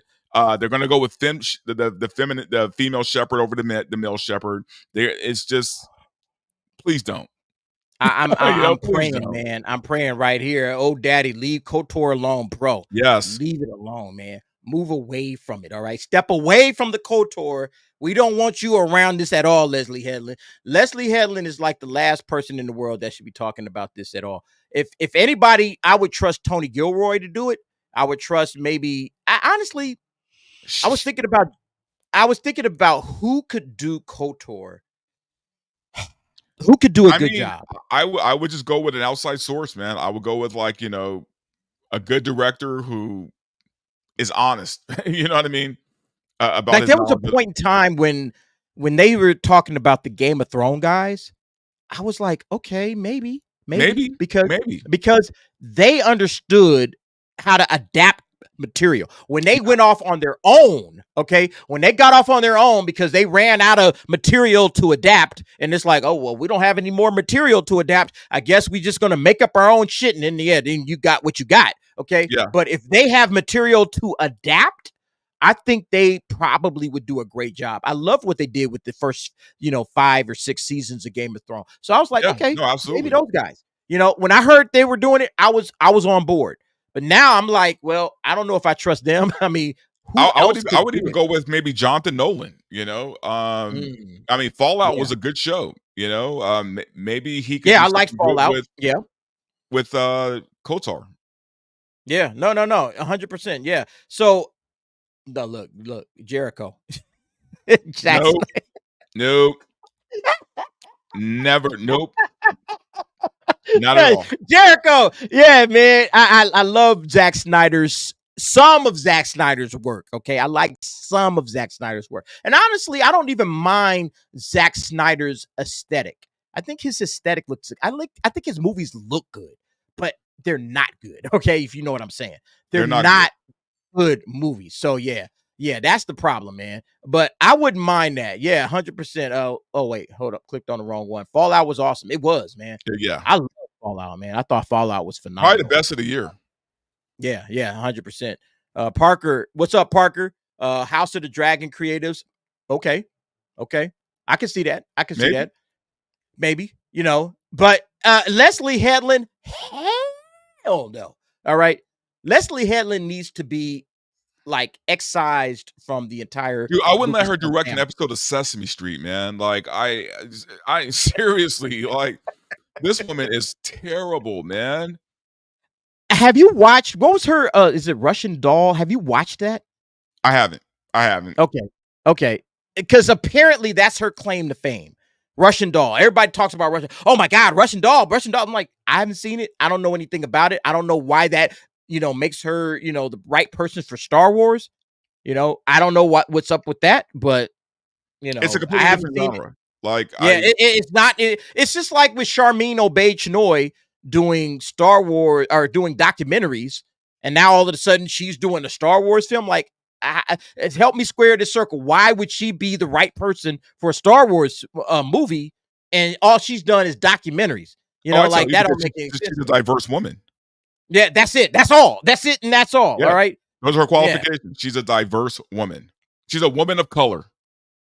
Pretty much. And all right, Dante, we're gonna move on to this one right here. Box office has been doing bad. Pretty bad. But they're saying that Bad Boys Ride or Die is actually looking pretty good for the box office this weekend. I haven't seen it. Did you see it? I have not seen it. But from what I've heard about it from Chris and all those guys, it's just a good action movie, man. No politics, no bullshit. Just a good, fun, masculine action movie with some good comedy. Okay. And look, one of the things that we've been talking about lately is that there are no comedies. Like, where are the comedies at in theaters? People want to laugh. People want to get away. They want to escape and they want to enjoy themselves. 2 hours. Hey, man, we just cracking jokes, laughing, having a good time. I noticed the Rotten Tomato score, 97%. All right. Sounds like the fans and the audience are pretty much rocking with this. And it looks like it's doing pretty well in the theaters. Wait. They get the Acolyte, what, 93? 93? Yeah, Acolyte gets 93%. Bad Boys get 64%. These are some shills, man. Straight up shills, man. Straight up shills. But in terms of Bad Boy, again, the audience, which is really the people that you're trying to please. You're not trying to please critics. You're trying to please the audience. Audience is like, yo, we liking this. 97% should get good word of mouth. Again, you got the the opening weekend doing $53 million. I don't know if is that good right now. That's not bad, right? It's got a budget of 100 million. I don't know what it's doing on the worldwide stage, but it's got a budget of 100 million. So it sounds like, considering how many movies are tanking right now, 53 million isn't bad at all. Yeah. So here's my question in regards to the movie going public right now. Okay. We've been discussing how everything's been looking in the box office. All right. Here's the box office right now. Actually, let me flip it over to May. The May box office ended up pretty bad. All right. Down 39%, pretty much 40% year over year from the previous year. All right. 2023 to 2024. The May box office has looked pretty bad. And overall, summer right now, everybody's nervous. Everybody's nervous in Hollywood because it's like, how much are we making money right now? I don't think anybody's making any money anywhere, and nobody's going to the movies. The movie theaters are drying up. I saw Red Letter Media just did a video about how all of these movie theaters are just closing up. And it's like, are we seeing this? Is this the year that we can see a fundamental shift? Because even in the summer, we're not getting any heat. We're not getting any, like even last summer, as bad as the box office was doing most of the year, the summer popped off mainly because of Barbie and Oppenheimer. But nevertheless, the summer popped. And now, Deadpool is going to pop. We're going to get something out of that. But overall, I mean, May is off to May was terrible. And then June's really not off to a much better start. We only got about $26 million in box office receipts for the first, couple of weeks. Like, what is it going to take to get folks back in theaters? That's my question. Well, okay, there are some factors here, though, right? Number one, we're paying $10 for a carton of eggs these days. right? The economy is screwed, man. On top of that, they're putting out garbage, right? Why am I going to drop $20 to go watch a garbage film, right? Now, let's say I have a date. I'm going to drop $40 to go watch a garbage film, and that's just for the tickets. Okay, once you get inside, there's the popcorn and soda, right? That's another what? $30. Yeah. Right? Yeah, but Dante, you had to drive to get there. So that's your gas money to get there. You might have had to pay for parking. All right. You might have had to pay, depends on where you park. You might have had to pay for parking. Now you got to park. Now you got to pay gas. And look, there's content on Netflix.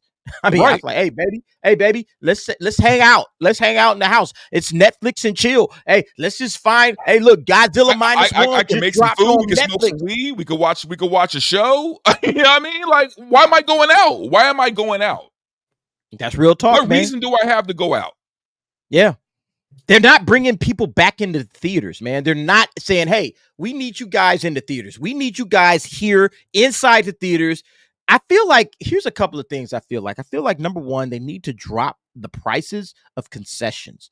Concessions have gotten out of control. Dude, that's the only way they're going to make money though, man. Like, honestly, they're hanging on by a thread. These theaters they're about to, like, look, man, back in the day, back in the 50s, 60s, no one thought drive-in theaters were going to go away. And look what happened. They're gone. They're gone. Well, there's a couple out there. There's a few, but not like how there used to be. Yeah. Right? The movie theaters, there might be one or two still hanging around, man, but all the ones we have now, I don't know. Yeah. T, you did a wardrobe change, bro. Nice little tank top you got going on there. It looks nice, bro. Hey, what you think about this topic, man? Do you think that theaters are dying? Are we pretty much like we got a little spot right next to us, man? The Carson, what is that? Cinemark, right? A little Cinemark in Carson. Is that thing gone? No, I mean, it's a nice theater too, man. Really nice theater. I think that what's happened, we talked about this, man. Remember, I want to know what Dante thinks about this. Because we get our information YouTube, those 15, 20-second clips, I think the attention span, I trust that better and know within the 15 seconds as a preview to see, okay, we have a thumbnail culture, right? I want to see the thumbnail. I want to see what the clip's going. If I'm interested, I'll proceed. I don't think they are willing to recognize that's how people get their information anymore. They just don't want to change with the time. So the theaters lose out because it used to be, I'm gonna go to the theaters to see the trailers. I can see the trailers online, man. I could see that Venom is going to be trash. I could see that. Okay. But I'm going to have dumb fun. They're not even asking you as the audience to come to the movies. I think if they would do more customer service, people would come, man. And they'll say, you know what? Hey, man, we understand you're trying to get back. Hey, folks, we're trying to bounce back from the pandemic. How do we tell these stories, dude? And it's like when you watch CBS or regular TV, every channel has freaking procedurals. I don't want to see freaking procedurals, dude. Why? That's not what the audience is craving. They're not craving that sort of drama. You know what they're craving? They're craving what NBC and the rest of them don't want to realize. They want to see Desperate Housewives. They want to see them act. They want to see that kind of drama, not the drama of, oh, man, there's a court proceeding. Because they know in real life, man, none of that stuff matters to most people. They're like, I don't have time for that, dude. Or it's some political thing. People are tired of it. We don't trust politicians. Everybody knows it's like wrestling. You guys are friends behind the stage, dude. You come outside, you put on a good show, dude. But you guys are homies behind the stage, dude.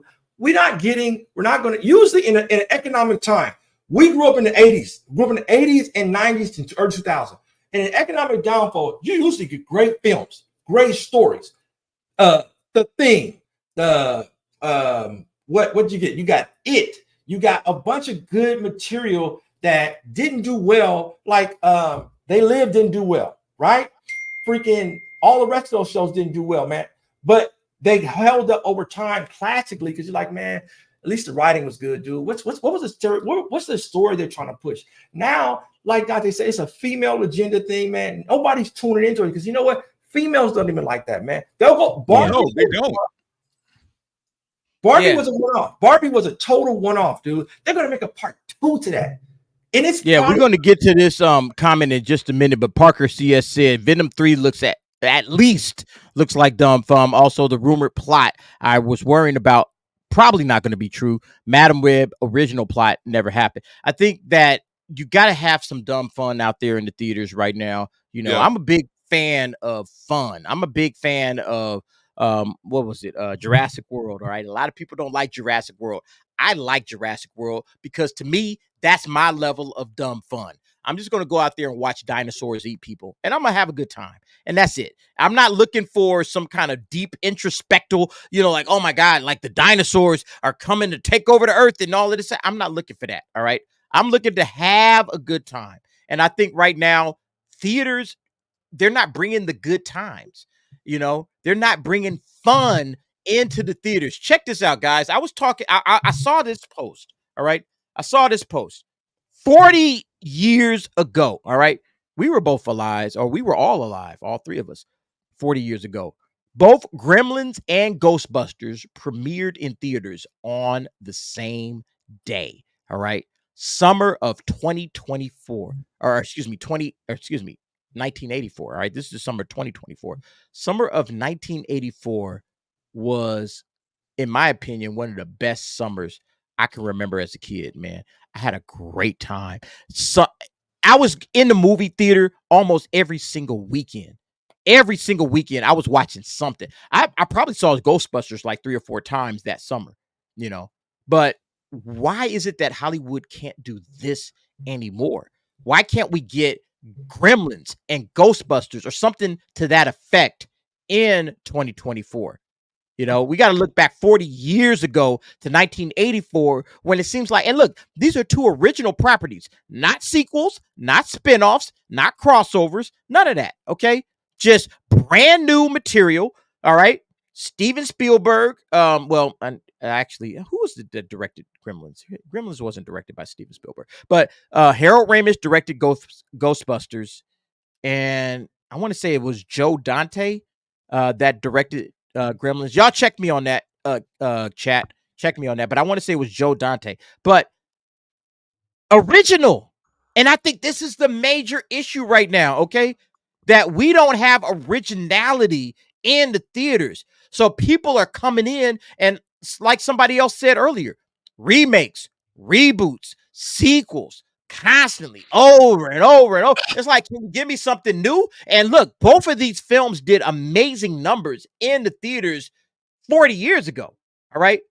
And they, they competed with each other. I think Ghostbusters ultimately won, but it was unique. It was interesting. It was different. And that's what we got in the 80s. We got a lot of unique. We got a lot of interesting. We got a lot of different. We didn't get multiple sequels, multiple remakes, let's go back to the 50s and remake something from the 50s from 30 years ago, because that's what we're getting right now. All right. We get a lot of remakes from stuff that happened years and years ago, and we're not getting original, creative, new ideas, that are built just for this generation. This generation deserves stuff like this, the kids that are coming up. If they went back to the 50s, pardon me, if they went back to the 50s and got some of those space movies that, just bad, dumb fun, they didn't have technology, I think there was some great storytelling there, man. You do that, man. You need to have a genre series. They're just throwing anything up against the wall. Zombies this year. Game of Thrones like this year. Like, you don't even get that many special effects. How many dragon movies are there anymore? Like, you could do that. The problem is technology has caught up to what people are in favor of. Somebody can look at all those Star Wars fan movies, man. They're freaking phenomenal, dude. They don't have a big budget, dude. They do what they want to do. Dude, look at Godzilla minus one. Godzilla minus one. 15 million. But Dante, that's from Toho. That's from Japan. Why ain't we doing this shit? That's my question. We can't? Why can't Godzilla minus one do this and we can't do this? Hey, I don't mean no offense, but hey, listen. If anybody in a union, man, good for you, dude. But I think what they're using is they're trying to say the unions are trying to catch up to them in pay, dude. Your boss is never going to pay you enough to be your neighbor, dude. And that's what's happening with these people, man. They're not paying the crew that makes everybody else look good enough money, right? And because everybody's trying to go for this cash grab that they didn't know really existed, and it feels so near, it's sort of like your 401k. The minute you go to grab it, it disappears. That's what's happening with Hollywood, dude. They don't have enough time.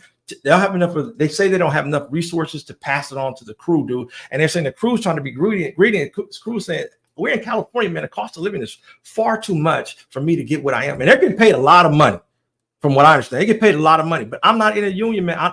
I don't know what's going on here, dude. Nobody wants to sacrifice, dude, because sacrificing means that they go what, 2-3 years without doing projects, dude. They got to make their money. I see the game, dude. But if you're not going to build quality, dude, don't put it out, dude. Just cut it out, dude. Look at Batgirl. Batgirl had enough sense to say, you know what? I don't want to do it. We're not going to do it. This is crap. This is not our brand. Now, they should have Shazam and Black Adam, but I mean, come on, man. Like, at least they had enough sense to say, hey, dude, this doesn't represent what we want moving forward, dude. And Hollywood's not going to do that, dude, because there's not enough men being born, dude. There's not enough men for the future. That's why it's going towards a female-centered thing, because they're going to entertain females, dude. 20 years from now, nobody's going to remember these shows, dude, because they won't be anything. Bro, here T go on the conspiracy theory shit. There's plenty of guys being born, man. What the hell are you talking about, man? Plenty of guys being born, man. T is out here. Why is it centered towards? Why is it geared towards young gay men? Women. Because I think that's because that's who's making the content. That's who's in Hollywood right now. Hollywood is there's just a ton of women and a ton of effeminate men. Go ahead, bro. Ton of effeminate men and women running Hollywood. Dante, let me ask you this, man, because you're closer to Hollywood than I am. What would it take to get real ideas, brand new, original ideas like we see here on the screen? Gremlins, Ghostbusters, all right, coming out back to back on the same day, all right, not even like they tried to space them out, on the exact same day. What would it take for Hollywood to do something like this? Because I think this is what Hollywood is missing right now. Honestly, man, at this point, all these studios, and I know this because I hear it all the time, they're just not willing to take a risk on something original, right? At least something with a bigger budget, right? They want something already built in. They want a remake or a reboot. They want to take a TV show from 40 years ago and make it a movie now because people know the property, right? They don't want to take a chance on originality. I don't know why. And I mean, unless it's, unless they can get the right director behind it. But even then, they just don't want to take the chance. That's the problem. It's risky, right? You're investing a lot of money in an unknown property. Wait, hold on. We got young Uncle T in here. What's up, G? How you doing, bro? How you doing? Good. Hey, good, man. Good, bro. Hey, all right. T likes to highlight his kid. Okay, cool. Hey, what do you think? All right, you are the generation right now that Hollywood would love to sink their teeth into. They would love to get you into the theaters. Let me ask you, do you go to theaters? Do you go to movies a lot? No, probably like 3-4 times a year, if that. 3-4 times a year. Think about that, everybody. We used to go to theaters like every weekend. That was my thing. Every weekend, it was me, the homie. Every weekend. Hey, let's go to the theaters. Let's see what's up. Let's see what's out there. All right. We didn't do. It seems like your generation doesn't even care. Why is that? It's just not as convenient. I mean, why would I go all the way to movie theaters when I can just stream something from home in the comfort of my own bed with whatever snacks I want, whatever I want? It's much more relaxed and like accessible. Yeah. No, that's real talk. That's real talk. Okay, let me ask you this. What would get you to get out of your house and go to a theater? What is it that would get you to do something like that? I think going to movies is just a lot more expensive than it used to be, where it's not, the experience you're getting isn't justified. So finding some way to make movie theaters more valuable without raising the price. Another thing that I would do is like have more movie theater exclusives. There's no point of going to movie theaters when something's going to come out on streaming services a week or 2 weeks later. Man, you've been watching my channel, because that's exactly what I say. I say, if you keep pushing movies into theaters 2 to 3 to 4 to 5 weeks later, like, why would anybody go? Why would anybody go to a theater? I don't understand why anybody would go into a theater and sit down with something that, hey, you know what? I can wait a couple of weeks. That's not a big deal. All right. Is that how like you and your peers are seeing this thing right now? That's how I view it personally. Yeah. There's no, it's going to come out online eventually. Yeah. I mean, that's just honest, man. That's just honest. Yo, and let me ask you this. What, in terms of content, like, what do you rock with right now? What is the thing that you like tune into? What do you watch on television? What do you watch on movies? Like, what are you watching? I watch a lot of anime. Watch a lot of anime and superhero stuff, honestly. Okay. I've grown up with a lot of like the newer Marvel stuff because it's honestly just an information like dump. There's too many different shows that you have to watch, so you can understand the movies, and you have to watch all these movies so you can understand these shows. It just is a weird cycle. Yeah. So I haven't been keeping up with that, but a lot of anime, honestly. Okay. But, Yeah, no, I'm an anime guy. You see all the stuff behind me right here. I'm an anime guy, man. Me and my kids, this is what we do, man. We watch anime day and night. We love it. Okay. Not to say anything about you, but we love anime. That's how we get down. So anime, it seems like that's the thing for the, your Gen Z, because my kids are Gen Z. So that's your generation. So most of the Gen Z crowd is like, yo, give us more anime. And you can get that online. You can get that through Crunchyroll, or you can get that through various other mediums. So it's there. And that's, to me, that's the thing that Hollywood has missed out on, is they haven't connected to your generation like anime has connected to your generation. And it's because it's not new, it's not interesting, it's not unique. It's a lot of remakes, right? Absolutely. I was just gonna say that. Yes, there's nothing new. It's just like, oh, do you want to see the same Cinderella story, but we changed the actress's ethnicity? Do you want to watch the same like this, but we tweaked their backstory slightly, where it's like it's not a different story. And then I understand that like they're trying to make things more relatable for our generation, and I'm all for, especially having like Black role models in media that children can look up to. But it's like these little girls, they don't want to be the Black Cinderella, because at the end of the day, you're still defined before anything else is like, oh, you're just the Black version of Cinderella, versus, oh, you're this unique character, Tiana, for example. You're your actual role model is Black, and that's like inherent to their story. They're not just like a knockoff version to, appease this type of audience, if that makes sense. Got you. Do you see again, and I hate to put you on the spot, but like everybody in Hollywood right now is so focused on the DEI, diversity, equity, inclusion. You got to bring everybody in. You got to see yourself in this story, or in this character, or in this, film or TV show. How do you and your generation feel about that? I think it's a good idea. It's great to have that kind of representation, because it's really important, especially for the youth.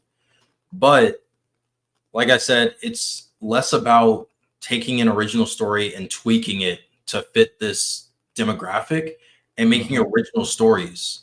You don't need a Black Superman. Make an icon movie. There are Black superheroes that are out there that you can already make movies about. So that way, your kid, like these kids aren't getting made fun of saying like, oh, you're just the Black version of Superman. They can say, oh, wait, what's that character? I've never heard of him before. It just makes more sense to me. I love it, man. See that again, and this cat is right here. Jaggin 75 is agreeing right there with you, man. Icon and right. Yeah, and right.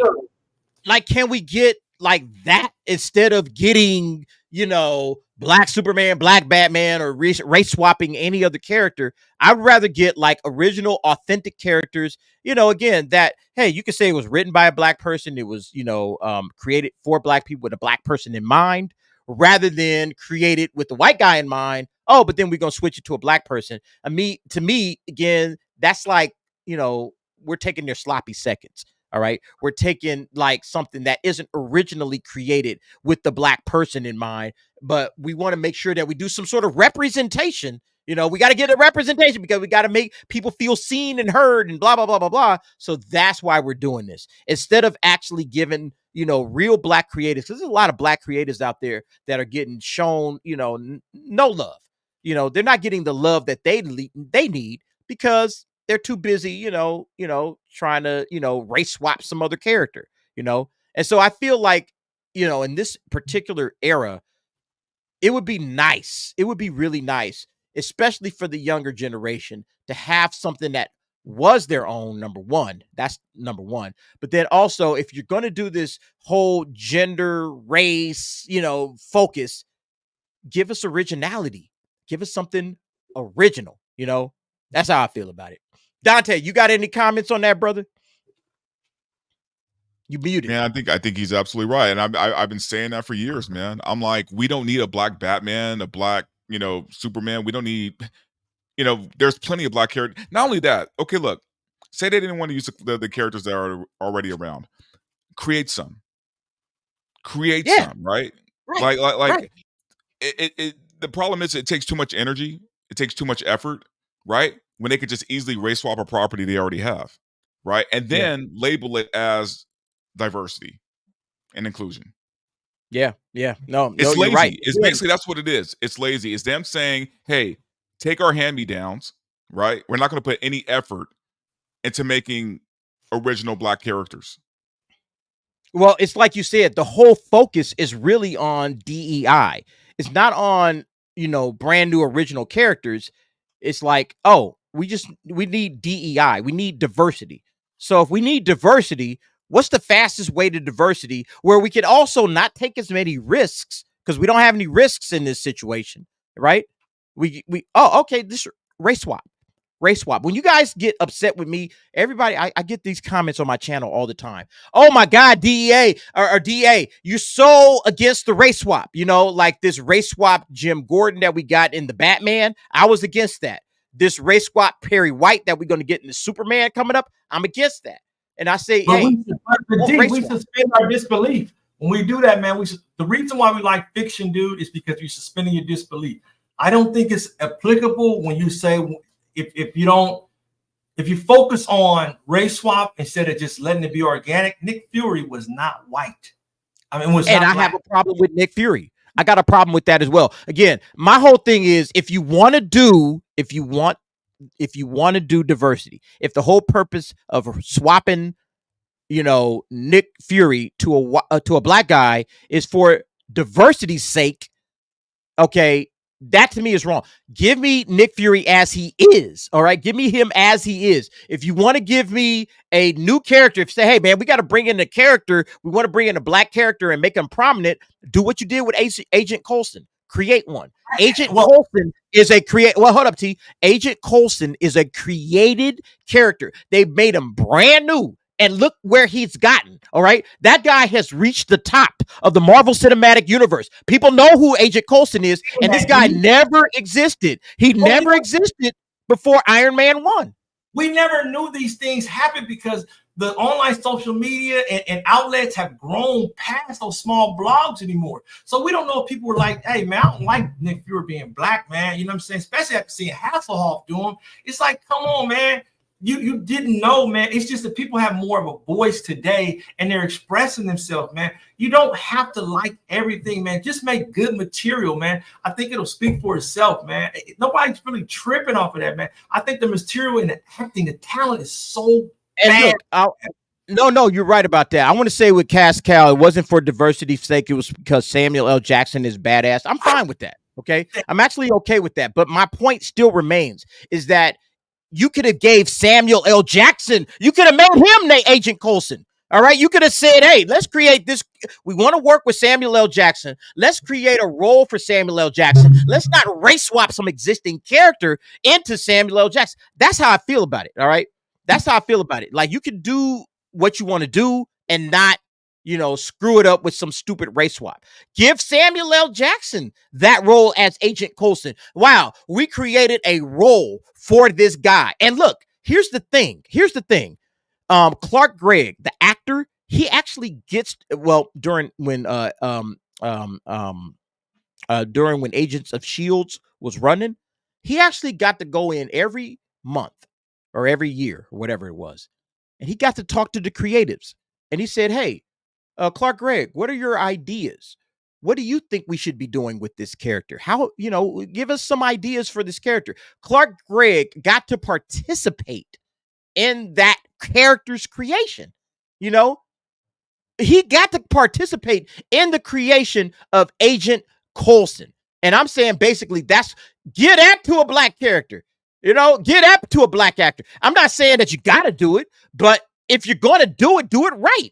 Don't give us some sloppy seconds. I'm not looking for sloppy seconds. That's basically my whole point about the race swaps. I'm not saying that you can't have a black Perry White. I'm not saying that. But what I'm saying is that it feels just kind of like it just feels regressive to not create new characters and not give us new stories and not give us new characters for those stories. All right. We just gonna race swap them and call it a day. It's insulting, man. It's just saying that we're not worth the effort. Yeah, right? No, we're not worth the effort to create new characters. Bingo. That's really my point. That's really my point. Is that if you're going to do it right. All right. And make sure that, and I'm not saying it's like diversity, equity, inclusion. No, I'm saying that's lazy. All right. That's just quick, fast, and in a hurry. All right, we got it. We done. All right, let's move on. Instead of actually giving us authenticity. All right. Because a lot of these characters, they're like, hey, man, we designed this character as a white guy. So now when we're switching it up to a black guy, it doesn't really even feel like a black guy. Feels like, again, it's kind of like the girl boss. All right. It feels like a role that was written for a white guy. And then we're just going to let a black guy play it. All right. And again, I see that as a big issue. When you change the race, you change the character, man. And I don't think people understand that. Yeah. So the character that you knew and loved isn't the same character when you change the race.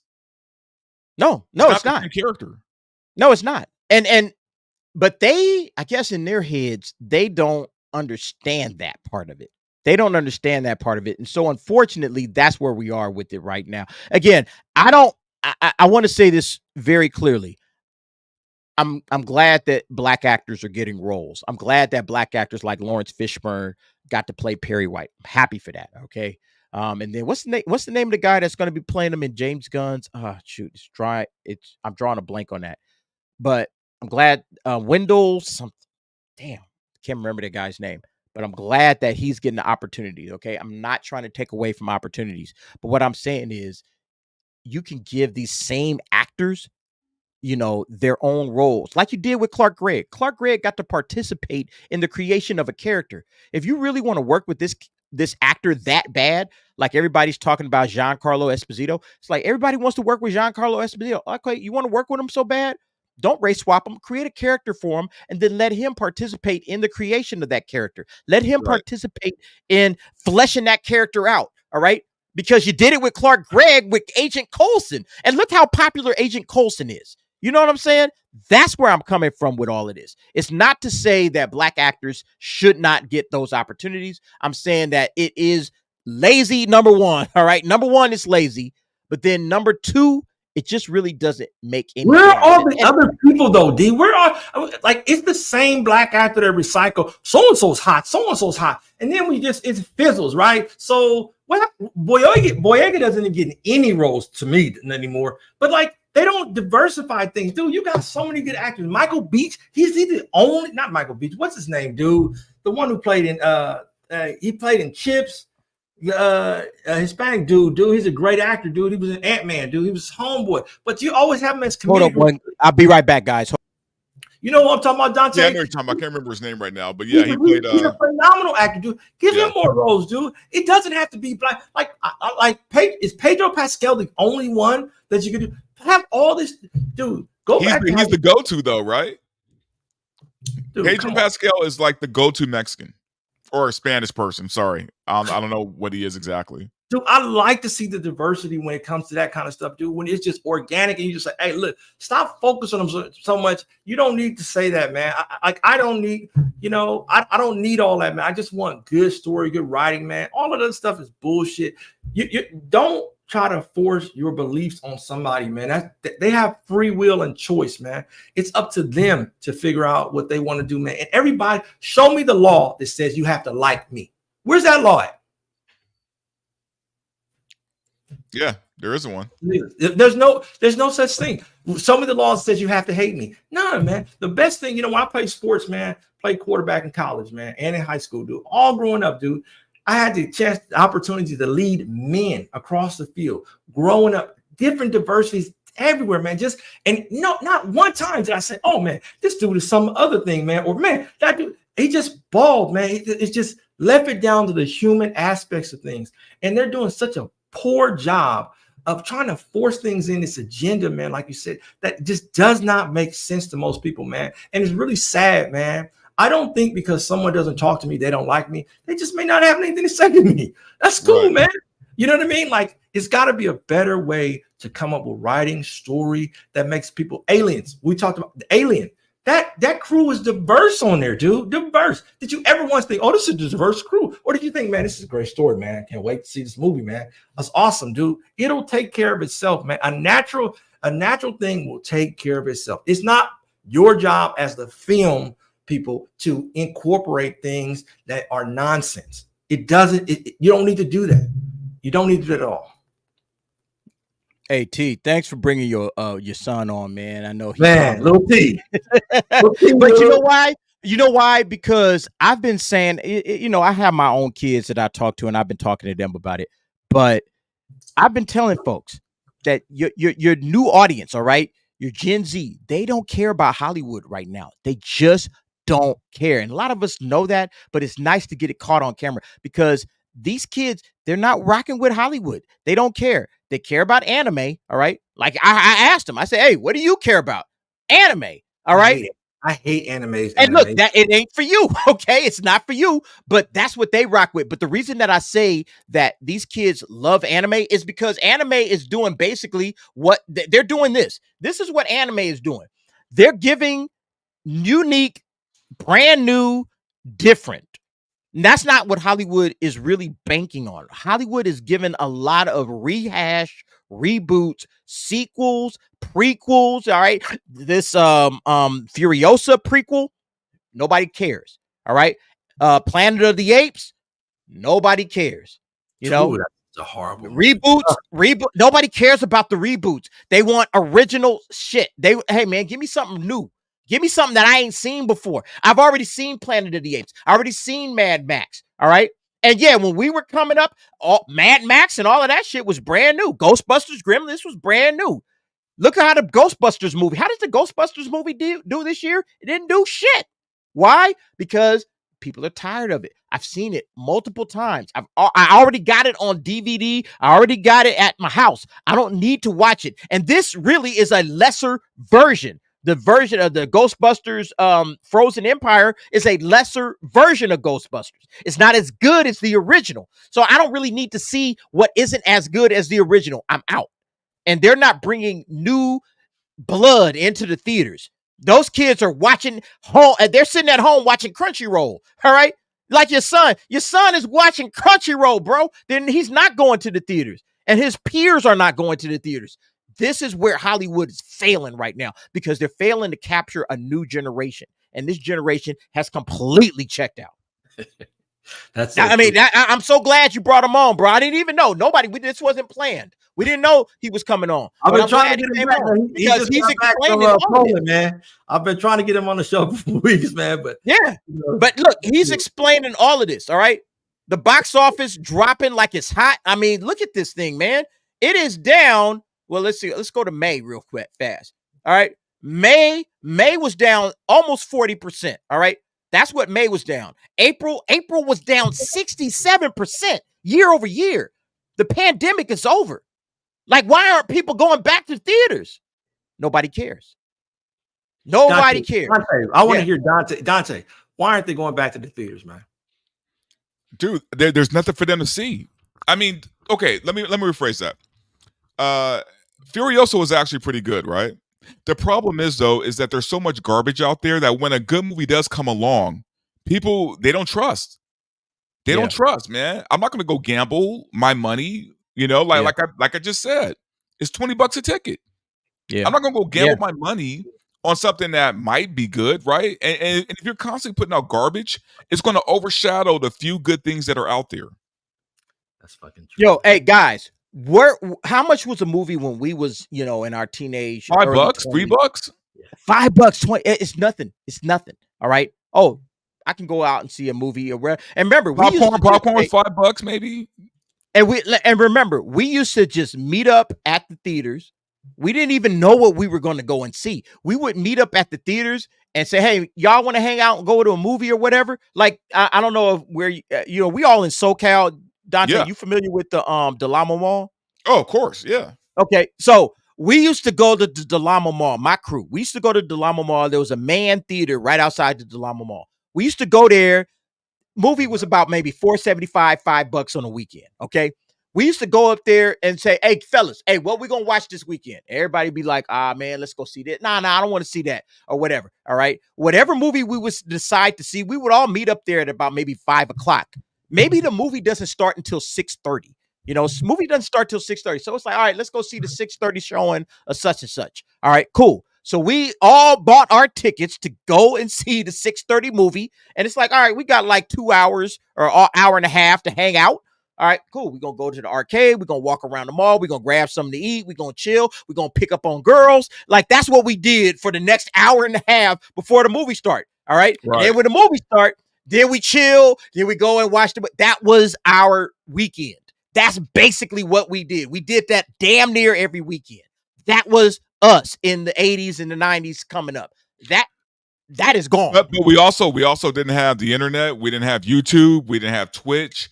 Right, we didn't have like, you know, all these gaming systems they have now. I mean, we had Nintendo, of course, but these youngins aren't going out like that anymore, man. You know, like that's something our generation did.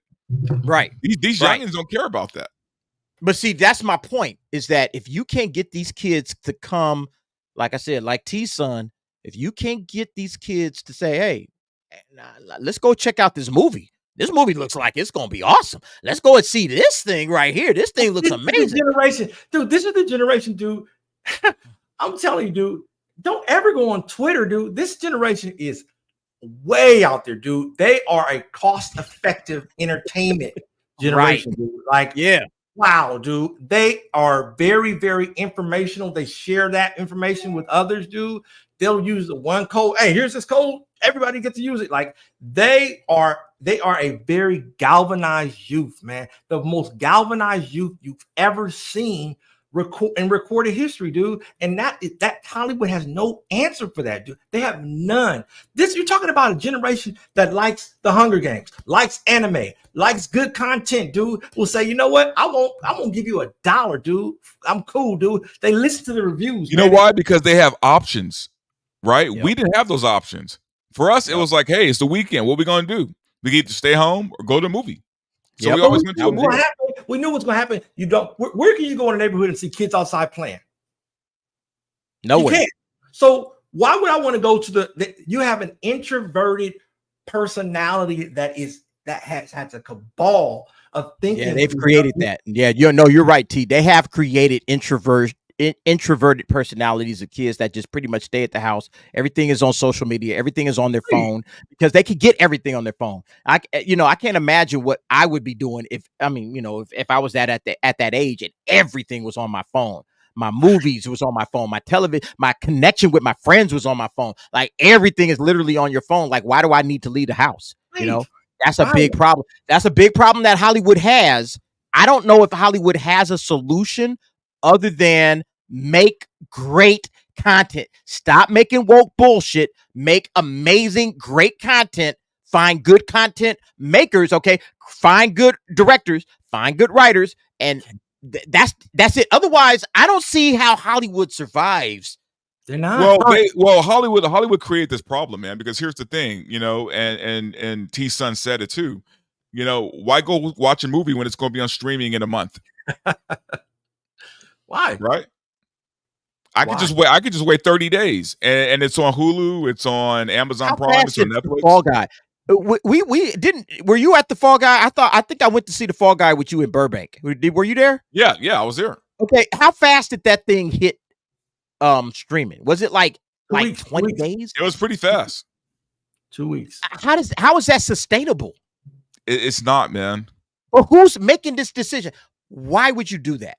It seems like you're cooking your own goose. But those websites, all those websites dedicated to like burning movies that are fresh out on the theater, dude, you got an informational, you underestimate your audience, and you're not doing any think tanks to see how do I rile them in, dude. And what did you think was going to happen when you lock kids up in 2020? They don't get to go to their prom. They don't get to experience anything, man. They've got friends they're never going to see again, dude. They just disappeared, died. They don't even talk about how many kids passed away. They don't even talk about any of the things, the disruption that has made America where it is financially, dude. They said, what do I need, dude? You have been a consumer-based economy and the products are not in demand, dude. It's just not there. Because at the end of the day, man, film is a luxury. It's a luxury. It's entertainment, right? But if I can get entertainment somewhere else for free, why not? Who cares? Yeah. I'll just get it for free on, YouTube. Like I said, I asked my son, I said, hey man, how much YouTube do you watch? He says, that's all I watch. That's all I watch. That's crazy, man. And it's like, it's free. All right. It's free. I don't have to pay a dime for it. He said, I follow so many different YouTubers, and that's my entertainment. That's the current entertainment for the current generation. So again, it makes me wonder, I don't know where Hollywood goes at this point. I'm going to end it off on this. This is the last topic, guys. Venom. T, I know you love Venom, man. This is like your favorite movie series in the whole wide world. Venom dropped its trailer. And look, all hats off to the Venom, man. 552 upvotes. People are cool with Venom. Everybody seems to be happy with Venom. Nobody seems to be mad at Venom because guess what? It seems like it's just going to be entertainment. There's no woke ideology shoved into this for no damn reason at all. It just looks like it's going to be a lot of fun. Did you guys have an opportunity to see this trailer? I'm going to play it, but I don't think. Yeah, I've seen it. Anyway. Yeah. It looks like it's going to be fun. It's just dumb fun, like a lot of fun. Yeah. T, you were upset, man. T hit Dante. T hit me up like when this trailer dropped, and he was like, I'm a hypocrite, right? Here's here's something they've done with an original idea, dude. And me as the consumer is mad because I wanted to see what I think would be a cool version, right? But they're giving me originality. Does it hold up? No, it's dumb popcorn fun, dude. Might as well, dude. Now, Sony is taking a gamble, dude. They did it with Madam Web. That was horrible, dude. But at least they're taking chances, man. They're horrible chances because they're doing a cash grab, but at least they're trying, man. They're trying to do something, man, and say, okay, guys, I think they need a disclaimer when they put these things out, man. Hey, this is a different version of this. Have the director and the lead actor talk to us, dude, so we can understand their vision. I don't want to have to buy the extended version of the DVD to find out why you did. Just do it out in the trailer. Hey, man, check this out. Think you guys will really like it, man. Be patient with us. They won't do that, man. You gotta be. I have to have customer service, man. I'll come back for the customer service. In and out. Those are, I've got news flash for you. Those aren't real burgers. That's not real meat. But I go back every time because I like the taste of paper towel. They're paper towel burgers. Hey, but you know what? But you know what? Again, just to speak about this film, all right? People have liked Venom. They have a following, obviously. They have people that are rocking with Venom no matter what.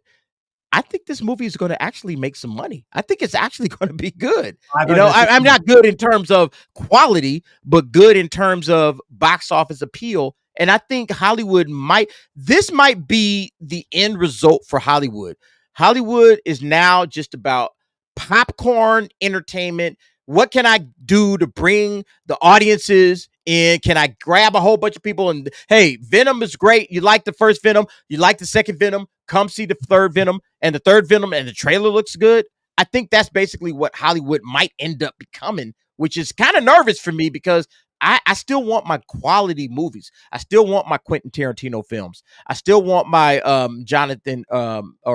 Christopher Nolan films. And I feel like a lot of these films are just going to start falling by the wayside because everybody's going to be making Venom. But I feel like this is the only thing people are willing to watch.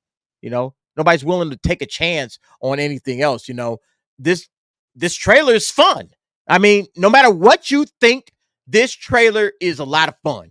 Right. That's how I look at it. Go ahead. No, I think it'll do well.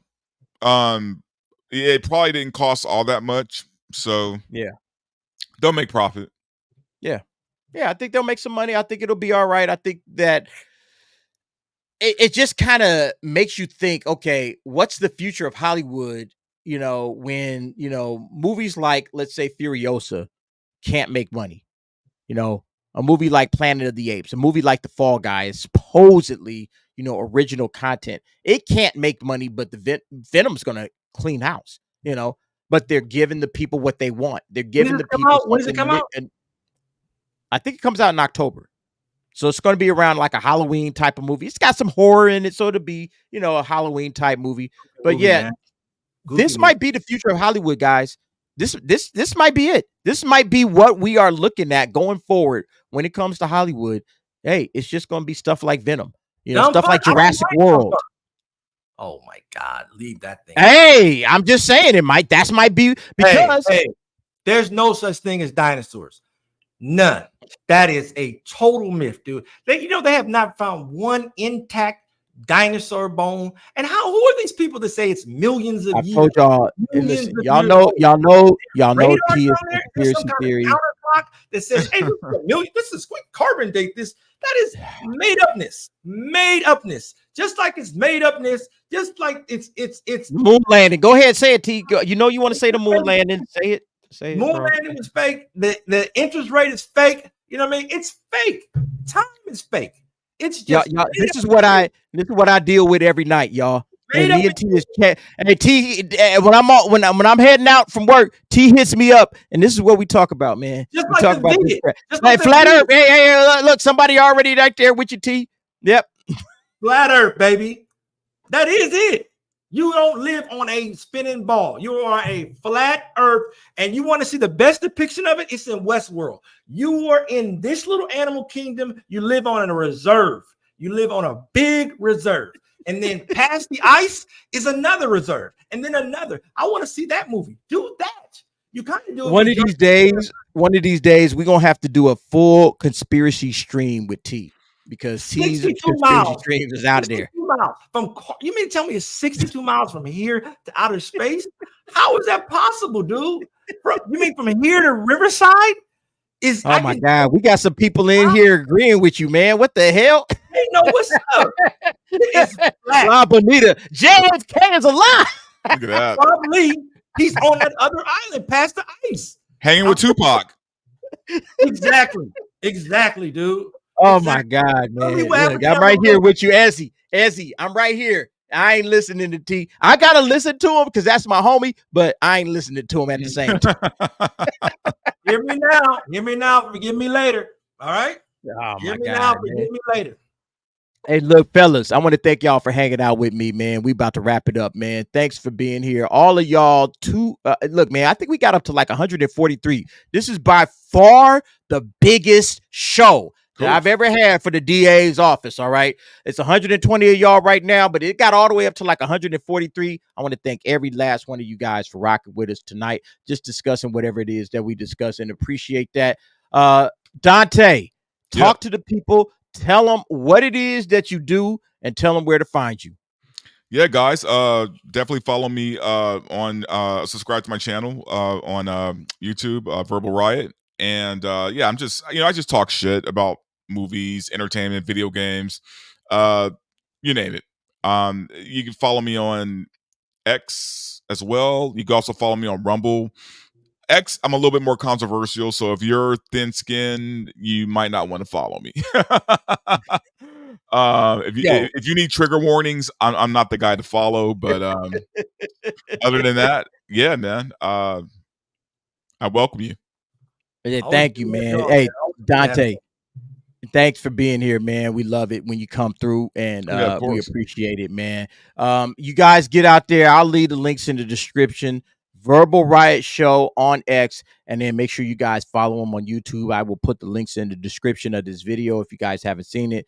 But thank you very much for showing up. We got to get T a channel. All right, you guys see him; he's entertaining as hell, but this guy don't want to get a channel going for whatever reason. I don't know how to edit, dude. I don't know how to edit. Man, it ain't nothing to it, T. Look, man, T he got a lot going on. So we're going to get him a channel one of these days to listen to all of his crazy conspiracy theories. Shout out Chris Bolts. Check out Verbal Riot. He is a riot. All right, I'm out. Yeah, he's great, man. Again, you saw the little tweet again that we posted up earlier, man. Look, this dude is too funny, man. And he always has some zingers. At least 1 or 2 zingers a week solid. So if you follow him, you're going to love it. All right. But anyway, yeah, he gets in a lot of trouble for sure. But anyway, folks, that'll do it for us. Thanks for rocking with the DA's office tonight on a Saturday. This is the earth where you live, and outside that wall, it's like it's like a whole day's journey, dude. Look at Admiral Byrd stuff, man. I'm telling you, dude, it's this thing is flat, dude. Blow your mind, man. Nos Confundum. Look at that on YouTube. Nos Confundum. Great content, dude. Great content, dude. All right, thanks, man. Flatter than a flapjack. All right, everybody. I appreciate y'all being here. Thanks very much. And again, if you haven't subscribed to Verbal Riot, do so right now. And if you haven't subscribed to me, make sure y'all subscribe to me as well. Okay, I appreciate it. But anyway, we'll see y'all next week. DA's office. I'm signing out. Peace.